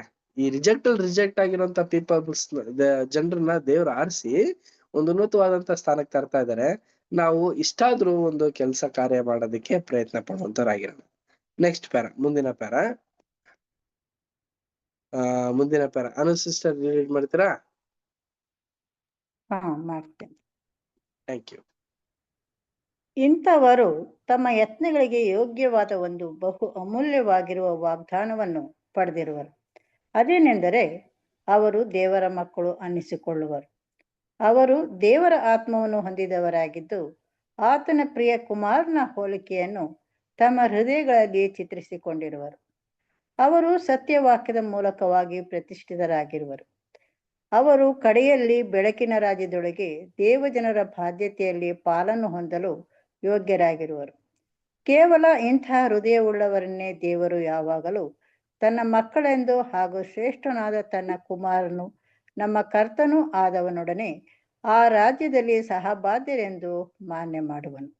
ಇದು ಮಾತ್ರವಲ್ಲದೆ, ಇದು ನಮಗೋಸ್ಕರವಾದ ಹಾಗೂ ಕೆಲವು ಮಟ್ಟಿಗೆ ಬೇರೆ ಪ್ರತಿಯೊಬ್ಬರಿಗೂ ದೇವರ ಮಕ್ಕಳಾಗಿ ನಮ್ಮಲ್ಲಿರುವ ಸಮಾಧಾನದ ಪ್ರವೃತ್ತಿ ಮತ್ತು ನಮ್ಮ ಜೀವಿತದಲ್ಲಿ ಸಮಾಧಾನದೆಡೆಗೆ ನಡೆಸುವಂತಹ ವಿಧಾನವನ್ನು ಅನುಸರಿಸುವಾಗ ನಾವು ತೆಗೆದುಕೊಳ್ಳುವ ಜಾಗರೂಕತೆ ಇವುಗಳಿಗೆ ಸಾಕ್ಷಿ ಪ್ರಮಾಣವಾಗಿದ್ದು, ಇದರಲ್ಲಿ ನಮ್ಮ ಬೆಳವಣಿಗೆಯ ಮಟ್ಟವನ್ನು ಚೆನ್ನಾಗಿ ತೋರಿಸಿಕೊಡುವ ಒಂದು ವಿಶೇಷ ಪರೀಕ್ಷೆಯೂ ಇರುವುದು ಎಂಬುದೇ. Thank you. ಪ್ರೀತಿಯ ಸಹೋದರ ಮತ್ತು ಸಹೋದರರೇ, ಈ ಒಂದು ಒಳ್ಳೆಯ ಗುಣಗಳು, ಒಂದು ಒಳ್ಳೆ ರೀತಿಯ ವಾಗ್ದಾನಗಳನ್ನ ಇಟ್ಕೊಂಡಿರುವಂತ ದೇವ್ರ ಮಕ್ಕಳು ಅವರು ದೇವ್ರ ಮಕ್ಕಳು ಅಂತಾನೆ ಅನ್ನಿಸ್ಕೋತಾರಂತೆ ಪ್ರಿಯರೇ. ಅವರು ಬಹುತೇಕ ಕಾಲ ಬದುಕಿ ಒಂದು ಒಳ್ಳೆ ರೀತಿಯಲ್ಲಿ ಮತ್ತೊಬ್ಬರಿಗೂ ಕೂಡ ಬೆಳಕನ್ನ ಕೊಟ್ಟು ಅವರು ಇರುವಂತ ಒಂದು ಜಾಗದಲ್ಲೂ ಕೂಡ ಒಂದು ಅಭಿವೃದ್ಧಿನ ಹೊಂದೋದಕ್ಕೆ ಸಾಧ್ಯ ಆಗುತ್ತೆ ಅನ್ಬಿಟ್ಟು ಕೂಡ ನಾವು ನೋಡ್ತಿದ್ವಿ. ಇಷ್ಟೆಲ್ಲ ಅಂಶಗಳನ್ನು ಕೂಡ ನಾವು ಕಳೆದ ಕ್ಲಾಸಸ್ ಅನ್ನೆಲ್ಲಾನು ಕೂಡ ನಾವು ನೋಡ್ಕೊಂಡ್ ಬಂದ್ವಿ. ಇದರಲ್ಲಿ ಒಂದೇ ಒಂದು ಏನ್ ಹೇಳ್ತಾ ಇದ್ದಾರೆ ಅಂತಂದ್ರೆ, ಇದೆಲ್ಲ ಏನಾಗಿದೆ ಅಂತಂದ್ರೆ ಒಂದು ಪರೀಕ್ಷೆ. ಈ ಒಂದು ಪರೀಕ್ಷೆಯಲ್ಲಿ ಎಲ್ಲಾ ಎಕ್ಸಾಮ್ ನಲ್ಲೂ 100 ಔಟ್ ಆಫ್ 100 ತೆಗೆಯುವಂತ ಸ್ಟೂಡೆಂಟ್ಸೇ ಬೇರೆ. ಅದೇ ಪ್ರಕಾರ ಎಲ್ಲಾ ಪರೀಕ್ಷೆಯಲ್ಲೂ ಕೂಡ 100ಕ್ಕೆ ಕಮ್ಮಿ ಮಾರ್ಕ್ಸ್ ತೆಗೆಯುವಂತ ಸ್ಟೂಡೆಂಟ್ಸ್ ಗಳು ಕೂಡ ಇದ್ದಾರೆ. ಆದ್ರೆ ನಾವೆಲ್ಲ ಯಾವ ಒಂದು ಸ್ಥಳದಲ್ಲಿ ಇದೀವಿ ಅಂತಂದ್ರೆ ಆ ಒಂದು ತುಂಬಾ ಕಮ್ಮಿ ಮಾರ್ಕ್ಸ್ ತೆಗೆಯುವಂತ ಒಂದು ಸ್ಥಳದಲ್ಲಿ ಇದೀವಿ ಪ್ರಿಯರೇ. ತುಂಬಾ ಕಮ್ಮಿ ಅಂಕ ತೆಗೆಯುವಂತವ್ರು. ನಮ್ಮನ್ನ ಒಂದು ಒಳ್ಳೆ ಅಂಕ ತೆಗೆದಿ ಒಳ್ಳೆ ರೀತಿಯ ಮಾರ್ಪಾಟ್ ಮಾಡೋದಕ್ಕೆ ಬೇಕಾಗಿರುವಂತ ಎಲ್ಲಾ ರೀತಿಯ ಒಂದು ವೇದ ವಾಕ್ಯಗಳು, ಎಲ್ಲಾ ರೀತಿಯ ಒಂದು ಪ್ರೋತ್ಸಾಹದಾಯಕವಾದಂತ ಮಾತುಗಳನ್ನ ಯೇಸು ಕ್ರಿಸ್ತ ನಮ್ಗೆ ಉಚಿತವಾಗಿ ಕೊಡ್ತಾ ಇದ್ದಾರೆ. ಇದನ್ನ ನಾವು ಧರಿಸ್ಕೊಂಡು ಯುಟಿಲೈಸ್ ಮಾಡ್ಕೊಂಡು ಮುಂದೆ ಹೋಗೋದು ಮತ್ತೆ ಇಲ್ಲೇ ಇರೋದು ಎಲ್ಲ ನಮಗ್ ಬಿಟ್ಟಿರೋದೇ ಪ್ರಿಯರೇ. ಆದ್ರೆ ಇದೆಲ್ಲ ನಮ್ಗೆ ಏನಾಗಿದೆ ಅಂದ್ರೆ ಒಂದು ಪರೀಕ್ಷೆ, ಒಂದು ಎಕ್ಸಾಂಪಲ್ಸ್ ತರ ಇದೆ ಅಂತೆ. ಇದನ್ನ ನಾವು ಮಾಡೋದಕ್ಕೆ ಪ್ರಯತ್ನ ಪಡ್ಬೇಕು. ಮುಂದಿನ ಪ್ಯಾರಾ ನಾವು ರೀಡ್ ಮಾಡೋಣ. Next para. ದೇವ ಜನರಲ್ಲಿ ಕೆಲವರು ಸಮಾಧಾನಕ್ಕೆ ಅನುಕೂಲವಾಗದಂತೆ ಹೋರಾಟ ಮನೋಭಾವವು ತಮ್ಮಲ್ಲಿ ಸಹಜವಾಗಿಯೇ ಇರುವುದನ್ನು ಕಂಡುಕೊಂಡಿರುವರು. ನಂಬಿಕೆಯನ್ನು ಕಾಪಾಡಿಕೊಳ್ಳುವುದಕ್ಕಾಗಿ ಶ್ರದ್ಧಾಪೂರ್ವಕವಾಗಿ ಹೋರಾಡಲು ಹಾಗೂ ಲೋಕ, ಶರೀರ ಹಾಗೂ ವಿರೋಧಿಯಾದ ಸೈತಾನನಿಗೆ ವಿರುದ್ಧವಾಗಿ ಒಂದು ಒಳ್ಳೆ ಹೋರಾಟವನ್ನು ಮಾಡಲು ಕೆಲ ಮಟ್ಟಿಗೆ ಹೋರಾಟ ಮನೋಭಾವವು ಅಗತ್ಯವೆಂಬುದು ನಿಜವೇ.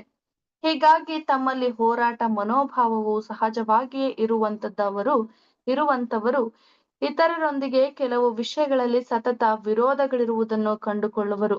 ಅವರು ಇದರಿಂದ ಹೇಗೋ ಧೈರ್ಯಗೆಡಬಾರದು. ಆದರೆ ಸರಿಯಾದ ರೀತಿಯಲ್ಲಿ ಇದನ್ನು ಬಳಸಿಕೊಂಡು ಅಭ್ಯಾಸಿಸುವಲ್ಲಿ ಹೋರಾಟ ಮನೋಭಾವವು ಒಂದು ಅಮೂಲ್ಯವಾದ ಸೇವಕನಂತೆಯೂ ಸೈನಿಕನಂತೆಯೂ ಇರುವುದೆಂಬುದನ್ನು ನೆನಪಿನಲ್ಲಿಟ್ಟುಕೊಳ್ಳಬೇಕು. ನಮ್ಮ ಸಹಜೀವಿಗಳ ಬಗ್ಗೆ ಇದನ್ನು ಪ್ರಯೋಗಿಸುವಾಗ ಕರುಣೆಯಿಂದಲೂ ನಮ್ಮ ಸ್ವಂತ ದೋಷ, ಬಲಹೀನತೆಗಳೆಂಬ ಅಪೂರ್ಣತೆಗಳನ್ನು ಹಾಗೂ ಎಲ್ಲರಲ್ಲಿಯೂ ಅಪೂರ್ಣತೆಗಳನ್ನು ಅರಿತವರಾಗಿ ಸೌಮ್ಯ ಭಾವದಿಂದ ಕೂಡಿದವರಾಗಿ ಇದನ್ನು ಮಾಡಬೇಕು. ಹೋರಾಟ ಮನೋಭಾವವನ್ನು ಪ್ರೀತಿ, ಕರುಣೆಯ ದಾರಿಯಲ್ಲಿ ತರಬೇತುಗೊಳಿಸಿ ಅದನ್ನು ಸತ್ಯದ ಪರವಾಗಿ ಹಾಗೂ ಸತ್ಯದ ಸೇವಕರ ಪರವಾಗಿ ಮತ್ತು ಸಂಸ್ಥೆಗಳ ಪರವಾಗಿಯೂ ಮತ್ತು ತಪ್ಪಾದವುಗಳ ವಿರೋಧವಾಗಿಯೂ ಹೋರಾಡಲು ಬಿಡಬೇಕು. ಆದರೆ ಅದು ತಪ್ಪಾದವುಗಳಿಂದ ಕುರುಡರಾಗಿ ಮಾಡಲ್ಪಟ್ಟವರ ಮತ್ತು ಅಜ್ಞಾನದಿಂದ ತಪ್ಪಾದವುಗಳಿಗೆ ಸೇವಕರಾದವರ ವಿರೋಧವಾಗಿ ಅಲ್ಲ. ಹೋರಾಟ ಮನೋಭಾವವನ್ನು ಸ್ವತಃ ತಮ್ಮಲ್ಲಿನ ಗುಣ ಸ್ವಭಾವಗಳ ಅಪರಿಪೂರ್ಣತೆ ಹಾಗೂ ಬಲಹೀನತೆಗಳ ವಿರೋಧವಾಗಿ ಹೋರಾಡಲು ಅಧಿಕವಾಗಿ ಬಿಡಬೇಕು. ಹೀಗೆ ಈ ಒಳ್ಳೆಯ ಕಾರ್ಯದಲ್ಲಿ ಚಟುವಟಿಕೆಯಿಂದ ತೊಡಗಿಸಿಕೊಂಡಾಗ ಇದಕ್ಕೆ ಇತರರ ಮೇಲೆ ಆಕ್ರಮಣ ಮಾಡಲು ಸಮಯ ದೊರೆಯಲಾರದು. ಸ್ವಾರ್ಥವನ್ನು ಜಯಿಸುವಾಗ ಬರುವ ಕಷ್ಟಗಳ ವಿಷಯವಾಗಿ ಅರಿವು ಮೂಡಿದಾಗ ಇತರರ ಬಲಹೀನತೆಗಳ ಬಗ್ಗೆ ಇದು ವಿಶೇಷವಾದ ಅನುಕಂಪವನ್ನು ಉಂಟು ಮಾಡುತ್ತದೆ ಎಂಬುದೇ. Thank you. ಪ್ರಿಯ ಸಹೋದರ ಮತ್ತು ಸಹೋದರರೇ, ನಮ್ಗೆ ದೇವರು ಏನ್ ಮಾಡ್ತಾ ಇದ್ದಾರೆ ಅಂತಂದ್ರೆ ಹೋರಾಟನ ಅಂದ್ರೆ ಯಾವ ರೀತಿ ಸಮಾಧಾನಕರವಾದಂತ ರೀತಿಯ ಒಂದು ಹೋರಾಟನ ಮಾಡೋದಕ್ಕೆ ನೀವೆಲ್ರೂ ಕೂಡ ಪ್ರಯತ್ನ ಪಡ್ರಿ ಅಂತ ಅನ್ಬಿಟ್ಟು ನಮ್ಗೆ ಇಲ್ಲಿ ಹೇಳ್ತಾ ಇದಾರೆ ಪ್ರಿಯರೇ.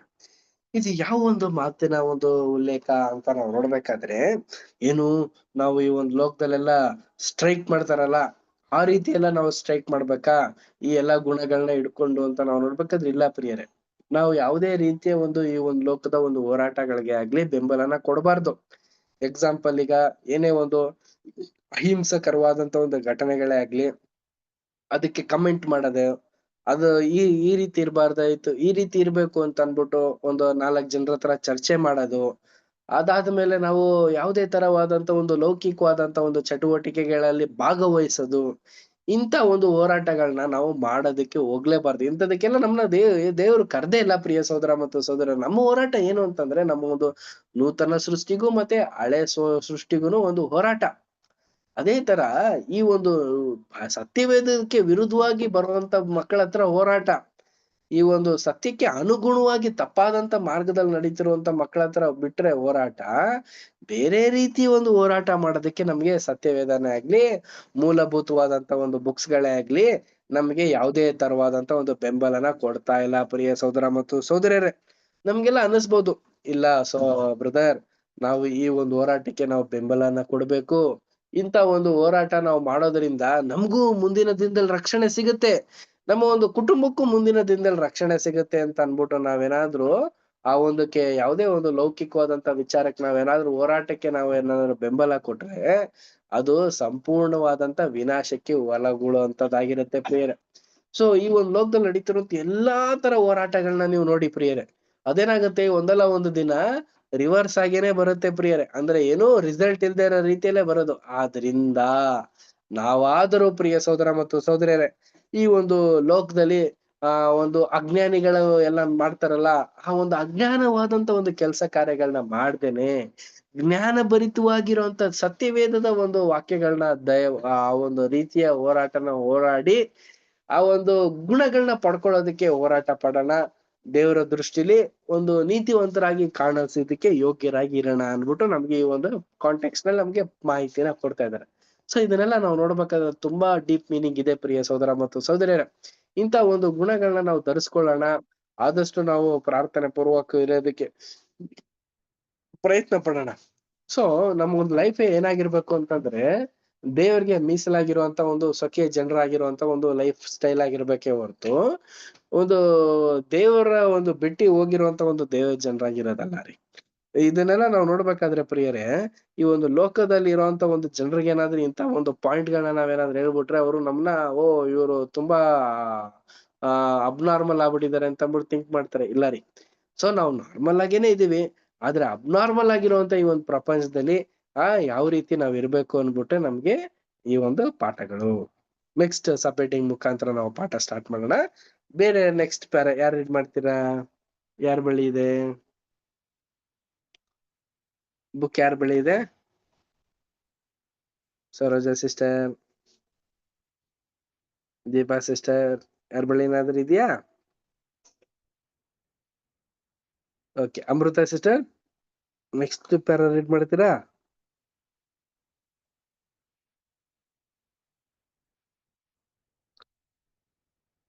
ಓಕೆ, ಅನು ಸಿಸ್ಟರ್ ರೀಡ್ ಮಾಡ್ತೀರಾ ಸಿಸ್ಟರ್?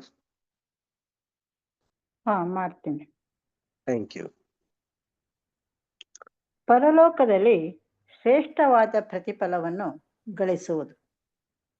ಹಿಂಸೆಯನ್ನು ತಾಳಿಕೊಳ್ಳುವುದರ ಮೂಲಕ ಲಭಿಸುವ ಆಶೀರ್ವಾದವು 8ನೆಯ ಧನ್ಯತೆ.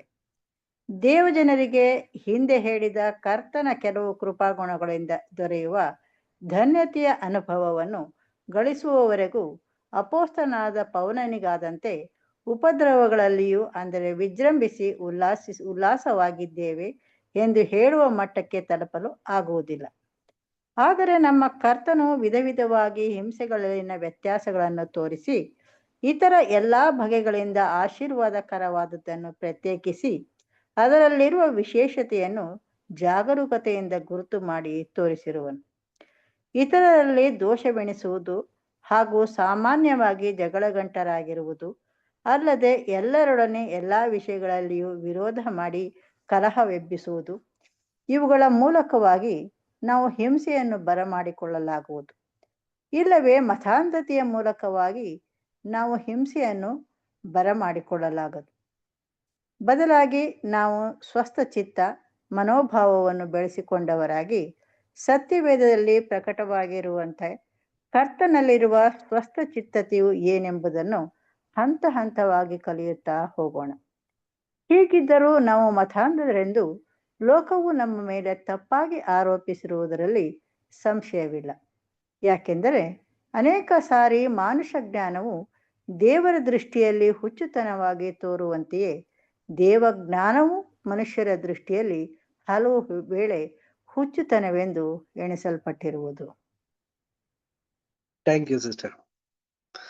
ಪ್ರೀತಿಯ ಸಹೋದರ ಮತ್ತು ಸಹೋದರರೇ, ಪರಲೋಕದಲ್ಲಿರುವಂತ ಶ್ರೇಷ್ಠವಾದಂತ ಫಲವನ್ನು ಗಳಿಸ್ಕೊಳ್ಳುವಂತದಕ್ಕೆ ನಾವು ಪ್ರಯತ್ನ ಪಡ್ಬೇಕಂತೆ.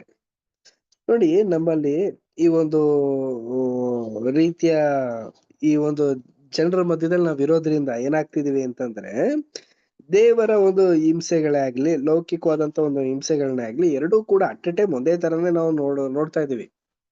ಇದರಲ್ಲಿ ನಮ್ಗೆ ಏನ್ ಹೇಳ್ತಾ ಇದಾರೆ ಅಂತಂದ್ರೆ ಜಗಳ ಆಡುವಂತದ್ದು ಒಂದು ಅದಾದ್ಮೇಲೆ ನಾವು ನೋಡ್ಬೇಕಾದ್ರೆ ಪ್ರಿಯ ಸಹೋದರ ಮತ್ತು ಸಹೋದರಿಯರೇ, ಜಗಳನ ಹುಟ್ಸುವಂತದ್ದು ಈ ಒಂದು ವಿಚಾರಗಳಲ್ಲಿ ನಾವು ಹೋಗ್ಲೇಬಾರ್ದಂತೆ ಪ್ರಿಯರೇ.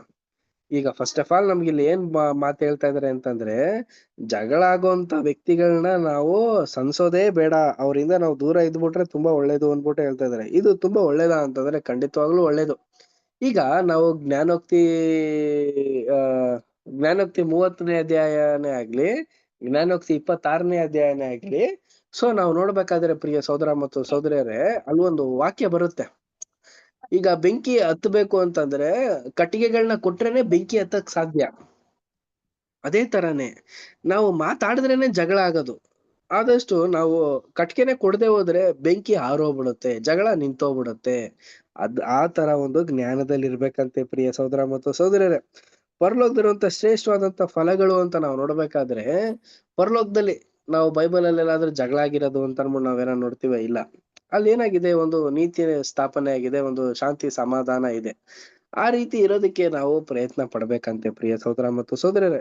ಒಂದು ಸ್ವಸ್ಥ ಚಿತ್ತತೆ, ಒಂದ್ ಒಳ್ಳೆ ಮನಸ್ಥಿತಿನ ಹಿಡ್ಕೊಂಡು ಈ ಒಂದು ಹಾಗೆತನ ಮಾಡುವಂತ ಒಂದು ಜನಾಂಗದಿಂದ ದೂರ ಇದ್ಕೊಂಡು ನಾವೇನ್ ಮಾಡ್ಬೇಕು ಅಂತಂದ್ರೆ, ಪಾಪ ಅಪರಾಧಗಳನ್ನ ನಮ್ಮ ಒಂದು ಶರೀರದಲ್ಲೇ ಆಗ್ಲಿ, ನಮ್ಮ ಒಂದು ಲೈಫ್ ಸ್ಟೈಲ್ ಅಲ್ಲೇ ಆಗ್ಲಿ ಹಿಡ್ಕೊಳ್ದಂತಾನೆ ಒಂದು ಮನೋಜ್ಞಾನದಿಂದ ನಾವು ನಡ್ಕೊಂಡು ಹೋಗೋದಕ್ಕೆ ಪ್ರಯತ್ನ ಪಡ್ಬೇಕಂತೆ ಪ್ರಿಯರೇ. ಇದನ್ನ ನಾವು ಮಾಡೋದ್ರಿಂದ ನಾವ್ ಏನಾಗ್ತಿವಿ ಅಂತಂದ್ರೆ, ದೇವ್ರ ಜನರು ಅಂತ ಅನ್ನಿಸ್ಕೊಳ್ಳೋದಕ್ಕೆ ಪ್ರಯತ್ನ ಪಡ್ತೀವಿ ಅಂತ ಅನ್ಬಿಟ್ಟು ನಮ್ಗೆ ಇಲ್ಲಿ ಹೇಳ್ತಾ ಇದಾರೆ. ಇದೆಲ್ಲ ನಾವ್ ನೋಡ್ಬೇಕಾದ್ರೆ ತುಂಬಾ ಒಳ್ಳೆ ಪಾಯಿಂಟ್ ಗಳೇನೆ. ಇದನ್ನ ನಾವು ತುಂಬಾ ಸಿಂಪಲ್ ಆಗಿ ನಾವು ಅರ್ಥ ಮಾಡ್ಕೋಬೇಕಂತ ಅಂತ ನೋಡ್ಬೇಕಾದ್ರೆ ಪ್ರಿಯ ಸಹೋದರ ಮತ್ತು ಸಹೋದರಿಯರೇ, ನಾವು ಫಸ್ಟ್ ಆಫ್ ಆಲ್ ಜಗಳ ಆಡೋಂತ ಜನರ ಹತ್ರ ನಾವು ಸೇರ್ಬಾರ್ದು. ಮತ್ತೆ ಜಗಳ ಹುಡ್ಸೋಂತ ಒಂದು ಜನರ ಹತ್ರ ನಾವು ಅನ್ಯೋನ್ಯತೆನ ಹೊಂದ್ಕೋಬಾರ್ದು. ಅದಾದ್ಮೇಲೆ ನಾವೇ ಇದನ್ನ ಮಾಡ್ಬಾರ್ದು. ಜಗಳ ಆಡೋದೇ ಆಗ್ಲಿ, ಜಗಳ ಹುಡ್ಸೋದೇ ಆಗ್ಲಿ, ಇದನ್ನ ನಾವು ಮಾಡ್ಬಾರ್ದಂತೆ. ಇದನ್ನ ನಾವು ಮಾಡೋದ್ರಿಂದ ಏನಾಗುತ್ತೆ ಅಂದ್ರೆ ಒಳ್ಳೇದಾಗತ್ತೆ. ಸಪೋಸ್ ಇದನ್ನ ಮಾಡೋದ್ರಿಂದ ನನಗೆ ಒಂದು ಹಿತಕರ ಸಿಗ್ತಾ ಇದೆ ಅಂತ ಅನ್ಬಿಟ್ಟು ನಾವು ಮಾಡಕ್ ಹೋದ್ರೆ, ಖಂಡಿತವಾಗ್ಲೂ ನಾವು ದೇವರ ಒಂದು ಮಗನಿಗೆ ಮತ್ತೆ ದೇವ್ರಿಗೂನು ಕೂಡ ನಾವು ಅಗೌರವವನ್ನ ತರುವಂತ ಒಂದು ಸನ್ನಿವೇಶಕ್ಕೆ ಕೊಂಡೋಗ್ತೀವಿ. ನಮ್ಗೆ ನಾವು ಮಾಡ್ಕೊಳ್ಳೋದಲ್ಲ ಮೋಸ ಪ್ರಿಯ ಸಹೋದರ ಮತ್ತು ಸಹೋದರಿಯರೇ. ದೇವ್ರಿಗೂ ಮೋಸ ಮಾಡುವಂತ ಒಂದು ಸನ್ನಿವೇಶಕ್ಕೆ ನಾವು ಹೋಗ್ಬಾರ್ದು. ಓಕೆನಾ? ನೆಕ್ಸ್ಟ್ ಪ್ಯಾರಾ ನಾವು ರೀಡ್ ಮಾಡೋಣ. ಸಿಸ್ಟರ್ ನೆಕ್ಸ್ಟ್ ಪ್ಯಾರಾ ಕಂಟಿನ್ಯೂ ಮಾಡ್ಬಿಡಿ, ತುಂಬಾ ಒಳ್ಳೆ ಪಾಯಿಂಟ್ ಇದೆ ಅದರಲ್ಲಿ. ಓಕೆ.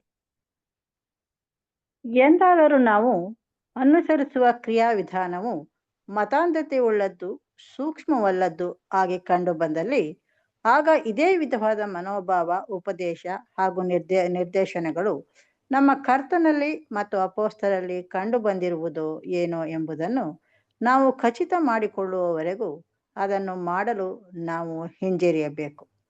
ಅನಂತರ ಲೋಕವು ಈ ವಿಧಾನದ ಬಗ್ಗೆ ಏನು ಹೇಳುವುದು, ಹೇಗೆ ಆಲೋಚಿಸುವುದು ಎಂಬುದನ್ನು ನಾವು ಅಲಕ್ಷಿಸಿ ನಾವು ಅದನ್ನು ಸುರಕ್ಷಿತವಾಗಿ ಅನುಸರಿಸುವವರಾಗಿರಬಹುದು. ಉದಾಹರಣೆಯಾಗಿ ಹೇಳುವುದಾದರೆ, ಒಬ್ಬನು ಹಗಲು ರಾತ್ರಿ ದುಡಿದು ಲಕ್ಷಾಂತರ ಹಣವನ್ನು ಕೂಡಿಸಿಕೊಂಡು ತಾನು ಸತ್ತ ನಂತರ ತನ್ನ ಮಕ್ಕಳು ಅದಕ್ಕಾಗಿ ಹೊಡೆದಾಡುವಂತೆ ಬಿಡುವುದು ದೇವರ ದೃಷ್ಟಿಯಲ್ಲಿ ಹುಚ್ಚುತನವಾಗಿದೆ. ಆದರೆ ಮನುಷ್ಯರ ದೃಷ್ಟಿಯಲ್ಲಿ ಇದು ಸೂಕ್ತವಾದ ವಿಧಾನ. ಅಂತ್ಯದಲ್ಲಿ ಒಂದು ಉತ್ತಮ ಪುನರುತ್ಥಾನ ಮತ್ತು ನಿರಂತರವಾದ ಪ್ರಭಾವ, ಮಾನ, ನಿರ್ಲಯತ್ವಗಳನ್ನು ಪಡೆಯಲು ಅಪೊಸ್ತಲರು ತಮ್ಮ ಲೌಕಿಕ ಅಭಿಲಾಷೆ, ಉನ್ನತಿ, ಹೆಸರು, ಕೀರ್ತಿಗಳನ್ನು ತ್ಯಾಗ ಮಾಡಿ ತಮ್ಮ ಜೀವಿತವನ್ನು ಸತ್ಯದ ನಿಮಿತ್ತವಾದ ಸೇವೆಯಲ್ಲಿ ಕಳೆಯುವುದು ದೇವರ ದೃಷ್ಟಿಯಲ್ಲಿ ವಿವೇಕವುಳ್ಳದ್ದಾಗಿತ್ತು. ಆದರೆ ಲೌಕಿಕ ದೃಷ್ಟಿಯಲ್ಲಿ ಇವು ಅವಿವೇಕವೂ ಮತಾಂಧತೆಯೂ ಆಗಿದ್ದವು ಎಂಬುದೇ. Thank you sister.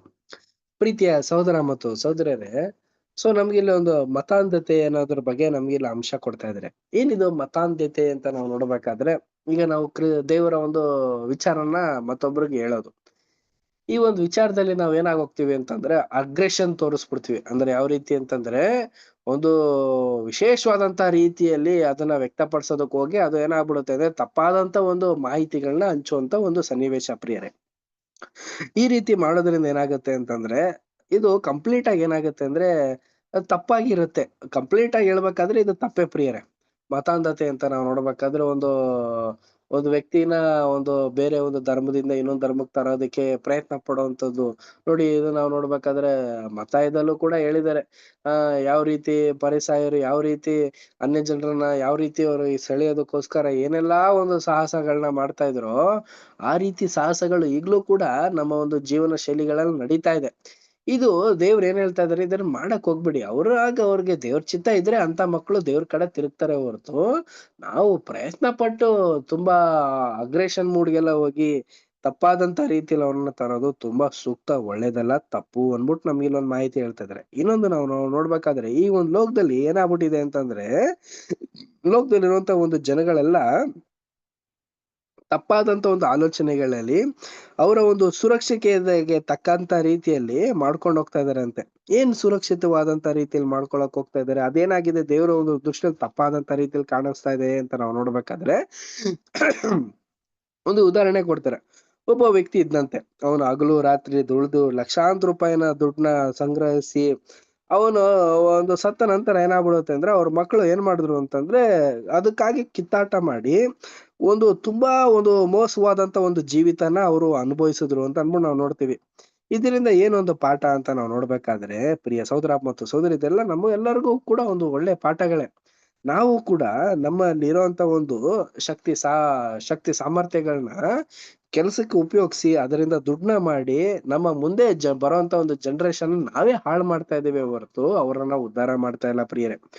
ನಾವು ಆದಷ್ಟು ನಮ್ಮ ಒಂದು ಕೆಲಸ ಕಾರ್ಯಗಳನ್ನೆಲ್ಲಾನು ಕೂಡ ಏನ್ ಮಾಡ್ಬೇಕು ಅಂತಂದ್ರೆ, ದೇವ್ರಿಗಾಗಿ ದೇವ್ರ ಒಂದು ವಿಚಾರಕ್ಕಾಗಿ ನಾವು ಕೊಡ್ಬೇಕೇ ಹೊರತು ಲೌಕಿಕವಾದಂತ ಒಂದು ವಿಚಾರಗಳು ಕೊಟ್ಟು ನಾವೇನಾದ್ರೂ ಮಾಡಿದ್ರೆ ಅದರಿಂದನೇ ನಾವು ಆ ಫಲನ ಹೊಂದೋದಲ್ಲ, ಆ ಒಂದು ಫಲನೇ ಹೊಂದದೇ ಇರೋ ರೀತಿಲಿ ಆಗೋಗ್ತೀವಿ ಅಂತ ಪ್ರಿಯರೇ. ಅಂದ್ರೆ ತಪ್ಪಾದಂತ ರೀತಿಯಲ್ಲಿ ಶೋಧನೆಗಳನ್ನ ಅನುಭವಿಸೋದಕ್ ಸಾಧ್ಯವಾಗಿರತ್ತೆ. ಇದು ನಮ್ಗೆ ಇಲ್ಲೆಲ್ಲ ನೋಡ್ಬೇಕಾದ್ರೆ ಇದು ಕೂಡ ಒಂದು ಒಳ್ಳೆ ರೀತಿಯೇ ಒಂದು ಮಾರ್ಗದರ್ಶನ. ಫಸ್ಟ್ ಆಫ್ ಆಲ್ ನಾವು ದೇವರ ಮಕ್ಕಳಿಗೆ ಮತ್ತೆ ನಮ್ಮ ಒಂದು ಮುಂದಿನ ಒಂದು ಪೀಳಿಗೆಗೆ ನಾವ್ ಏನ್ ಕೊಡ್ಬೇಕಂದ್ರೆ ಒಂದು ಒಳ್ಳೆ ಎಜುಕೇಶನ್ ಮತ್ತೆ ಸತ್ಯದಲ್ಲಿ ಇರೋಂತ ರೀತಿಯ ಒಂದು ಜ್ಞಾನನ ಕೊಡ್ಬೇಕೇ ಹೊರತು ಸತ್ಯ ಬಿಟ್ಟು ಹೋಗುವಂತ ಒಂದು ಜ್ಞಾನನ ಅವರಲ್ಲಿ ಇರದೇ ಇರೋ ರೀತಿ ಮಾಡ್ಬೇಕು ಪ್ರಿಯರೇ. ಫಸ್ಟ್ ಆಫ್ ನಮ್ಮ ಒಂದು ಜೀವನದಲ್ಲಿ ಸೇವೆ ಒಂದು ಕಲಿಸುವಂತ ಒಂದು ದೃಷ್ಟಿನ ಆ ಒಂದು ಮಕ್ಕಳಲ್ಲಿ ಇಡ್ಸಿರ್ಬೇಕು ಅನ್ಬಿಟ್ಟು ನಮ್ಗೆ ಇಲ್ಲಿ ಹೇಳ್ತಾ ಇದಾರೆ. ಇದನ್ನೆಲ್ಲ ನಾವು ನೋಡ್ಬೇಕಾದ್ರೆ ಇದನ್ನು ಕೂಡ ನಾವು ಇಂಪ್ಲಿಮೆಂಟ್ ಮಾಡ್ಕೋಬೇಕು. ಸೊ ಕೆಲವರು ಒಂದು ಸ್ಟೇಜ್ ಬಂದಿದೆ, ಆ ಒಂದು ಸ್ಟೇಜ್ ನ ಮಾಡ್ಕೊಳ್ಳೋದಾಗಿರುತ್ತೆ. ಕೆಲವೊಂದು ಸ್ಟೇಜಸ್ ಗಳಲ್ಲಿ ಆ ರೀತಿ ಇನ್ನೂ ಅನುಭವಗಳು ಕೂಡ ಕಮ್ಮಿ ಇರುತ್ತೆ. ಬಟ್ ಮುಂದೆ ಬರುವಂತ ದಿನದಲ್ಲಿ ನಮ್ಗೆಲ್ಲಾ ಒಂದು ಅನುಭವಗಳನ್ನ ದೇವರು ಏರ್ಪಾಟ್ ಮಾಡಿರ್ತಾರೆ. ಆ ಒಂದು ಅನುಭವಗಳಲ್ಲಿ ನಾವು ಒಂದು ಜೀವನ ಒಂದು ಶೈಲಿಗಳನ್ನ ಸರಿಪಡಿಸ್ಕೊಳ್ಳೋಣ.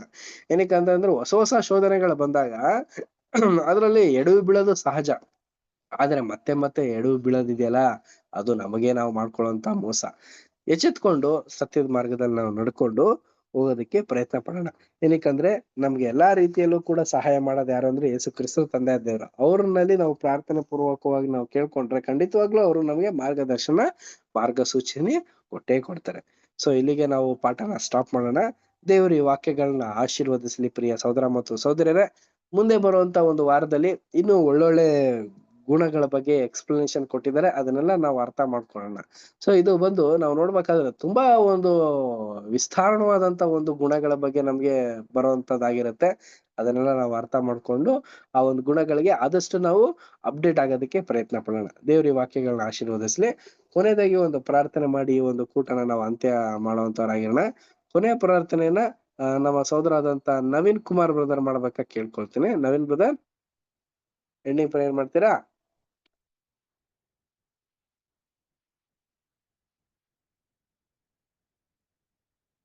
Mangaluru Naveen brother, ending prayer ಮಾಡ್ತೀರಾ ಬ್ರದರ್?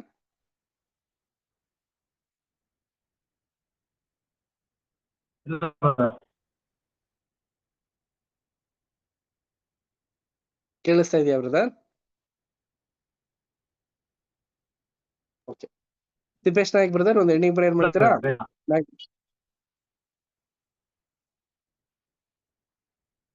ನಾಯ್ಕ್ ಬ್ರದರ್, ಪ್ರೇಯರ್ ಮಾಡಿ ಬ್ರದರ್. Thank you. ಸರಿ ಬ್ರದರ್, ಪ್ರಾರ್ಥನೆ ಮಾಡೋಣ. ನಮ್ಮನ್ನು ಬಹಳವಾಗಿ ಪ್ರೀತಿ ಮಾಡುವಂತಹ ಪರಲೋಕದಲ್ಲಿರುವ ನಮ್ಮ ತಂದೆ ದೇವರೇ, ನಿಮ್ಮ ಒಂದು ಪ್ರೀತಿ, ನಿಮ್ಮ ಒಂದು ಕರುಣೆಯಿಂದ ನಾವೆಲ್ಲರೂ ಸಹ ಜೀವಿತರ ಸಂಖ್ಯೆಯಲ್ಲಿ ಎಣಿಸಿದ್ದೇವಪ್ಪ. ತಂದೆ ದೇವರೇ, ನಿನ್ನ ಒಂದು ಕೃಪೆಯಿಂದ ನಾವು ಸಹೋದರ ಸಹೋದರರೆಲ್ಲ ಸೇರಿ ನಿನ್ನ ಪರಿಶುದ್ಧವಾದ ವಾಕ್ಯವನ್ನು ಧ್ಯಾನ ಮಾಡಲಿಕ್ಕೆ ನಮ್ಗೆಲ್ರಿಗೂ ಕೃಪೆಯನ್ನು ಅನುಗ್ರಹಿಸಿದಿರಾ. ಅಂತಹ ಒಂದು ಒಳ್ಳೆಯ ಮನಸ್ಸನ್ನು ನಮ್ಗೆಲ್ಲರಿಗೆ ಕೊಟ್ಟಿರುವುದಕ್ಕಾಗಿ ನಿಮಗೆ ಸ್ತೋತ್ರಗಳನ್ನು ಸಮರ್ಪಿಸ್ತೇವೆ. ತಂದೆಯ ದೇವರೇ, ಕೇಳಿದಂತಹ ಒಂದು ವಾಕ್ಯಗಳಿಗಾಗಿ ನಿಮಗೆ ಸ್ತೋತ್ರಗಳನ್ನು ಸಮರ್ಪಿಸ್ತೇವೆ. ಈ ಲೋಕದಲ್ಲಿ ನಾವು ಜೀವಿಸುವಾಗ ಯಾವ ರೀತಿಯಾಗಿ ಅಪೋಸ್ತಲರು ಮತ್ತು ಕ್ರೈಸ್ತರು ಯೇಸು ಕ್ರಿಸ್ತನು ಈ ಲೋಕದಲ್ಲಿ ಜೀವಿಸಿದ ಎಲ್ಲ ವಿಷಯಗಳನ್ನು ನಾವು ಕೇಳಿದಂತಹ ವಾಕ್ಯಗಳ ಮುಖಾಂತರವಾಗಿ ಅನೇಕ ವಿಷಯಗಳನ್ನು ತಿಳಿದುಕೊಳ್ಳಿಕ್ಕೆ ನಮಗೆ ಸಹಾಯ ಮಾಡಿದ್ದೀರಾ. ಪವಿತ್ರಾತ್ಮನ ಮುಖಾಂತರವಾಗಿ ಕೇಳಿದಂಥ ಎಲ್ಲ ವಾಕ್ಯಗಳು ನಮ್ಮ ಹೃದಯಾಂತರ ಆಳದಲ್ಲಿ ಇಟ್ಟುಕೊಂಡು ಅದರಂತೆ ನಾವು ಜೀವನ ಮಾಡ್ಲಿಕ್ಕಾಗುವಂತೆ ನಮಗೆ ಸಹಾಯ ಮಾಡಿರುವುದಾಗಿ ಪ್ರಾರ್ಥಿಸ್ತಾ, ತಂದೆಯಾದವರೇ, ಈ ಲೋಕದ ಎಲ್ಲ ಲೌಕಿಕ ವಿಷಯಗಳನ್ನು ಬಿಟ್ಟು ಪರಲೋಕದ ಭಾವದವರಾಗಿ ನಾವು ಜೀವನ ಮಾಡಲಿಕ್ಕೆ ನಮಗೆ ನೀವು ಪವಿತ್ರಾತ್ಮನ ಮುಖಾಂತರ ಸಹಾಯ ಮಾಡಿರುವುದಾಗಿ ಪ್ರಾರ್ಥಿಸ್ತೇನೆ. ತಂದೆಯಾದವರೇ, ಬಂದಿರುವಂಥ ಎಲ್ಲ ಸಹೋದರ ಸಹೋದರರನ್ನು ಕೂಡ ಆಶೀರ್ವದಿಸಿರಿ. ಬಾರದೆ ಇಂತಹ ಸಹೋದರ ನೆನಪು ಮಾಡಿಕೊಳ್ತೇವೆ. ತಂದೆಯ ದೇವರೇ, ವಾಕ್ಯವನ್ನು ಹೇಳಿದಂತಹ ಸಹೋದರನ ಆಶೀರ್ವದಿಸಿ ನಮ್ಮ ಪವಿತ್ರಾತ್ಮನ ಬಲದಿಂದ ಇನ್ನು ಹೆಚ್ಚಾದ ರೀತಿಯಲ್ಲಿ ಅವಿವೇಕ ಜ್ಞಾನಗಳನ್ನು ಕೊಟ್ಟು ನಡೆಸಿರಿ ಎಂಬುದಾಗಿ ಪ್ರಾರ್ಥಿಸ್ತೀನಿ. ಈ ಪ್ರಾರ್ಥನೆಯನ್ನು ನಮ್ಮ ರಕ್ಷಕನ ಪ್ರಾರ್ಥಿಸಿ ಬೇಡಿ ಹೊಂದಿಕೊಂಡಿದ್ದೇವೆ ನಮ್ಮ ತಂದೆಯ ದೇವರೇ. ಆಮೇಲೆ thank you brother. Amen. Thank you brother. ಎಲ್ಲ ಬ್ರದರ್ಸ್ ಅಂಡ್ ಸಿಸ್ಟರ್ಸ್ಗೆ ನಮಸ್ಕಾರ.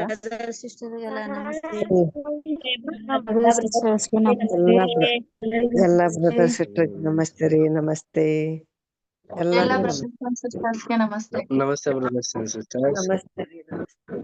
ಎಲ್ಲ ಬ್ರದರ್ಸ್ ಸಿಸ್ಟರ್ಗೆ ನಮಸ್ತೆ.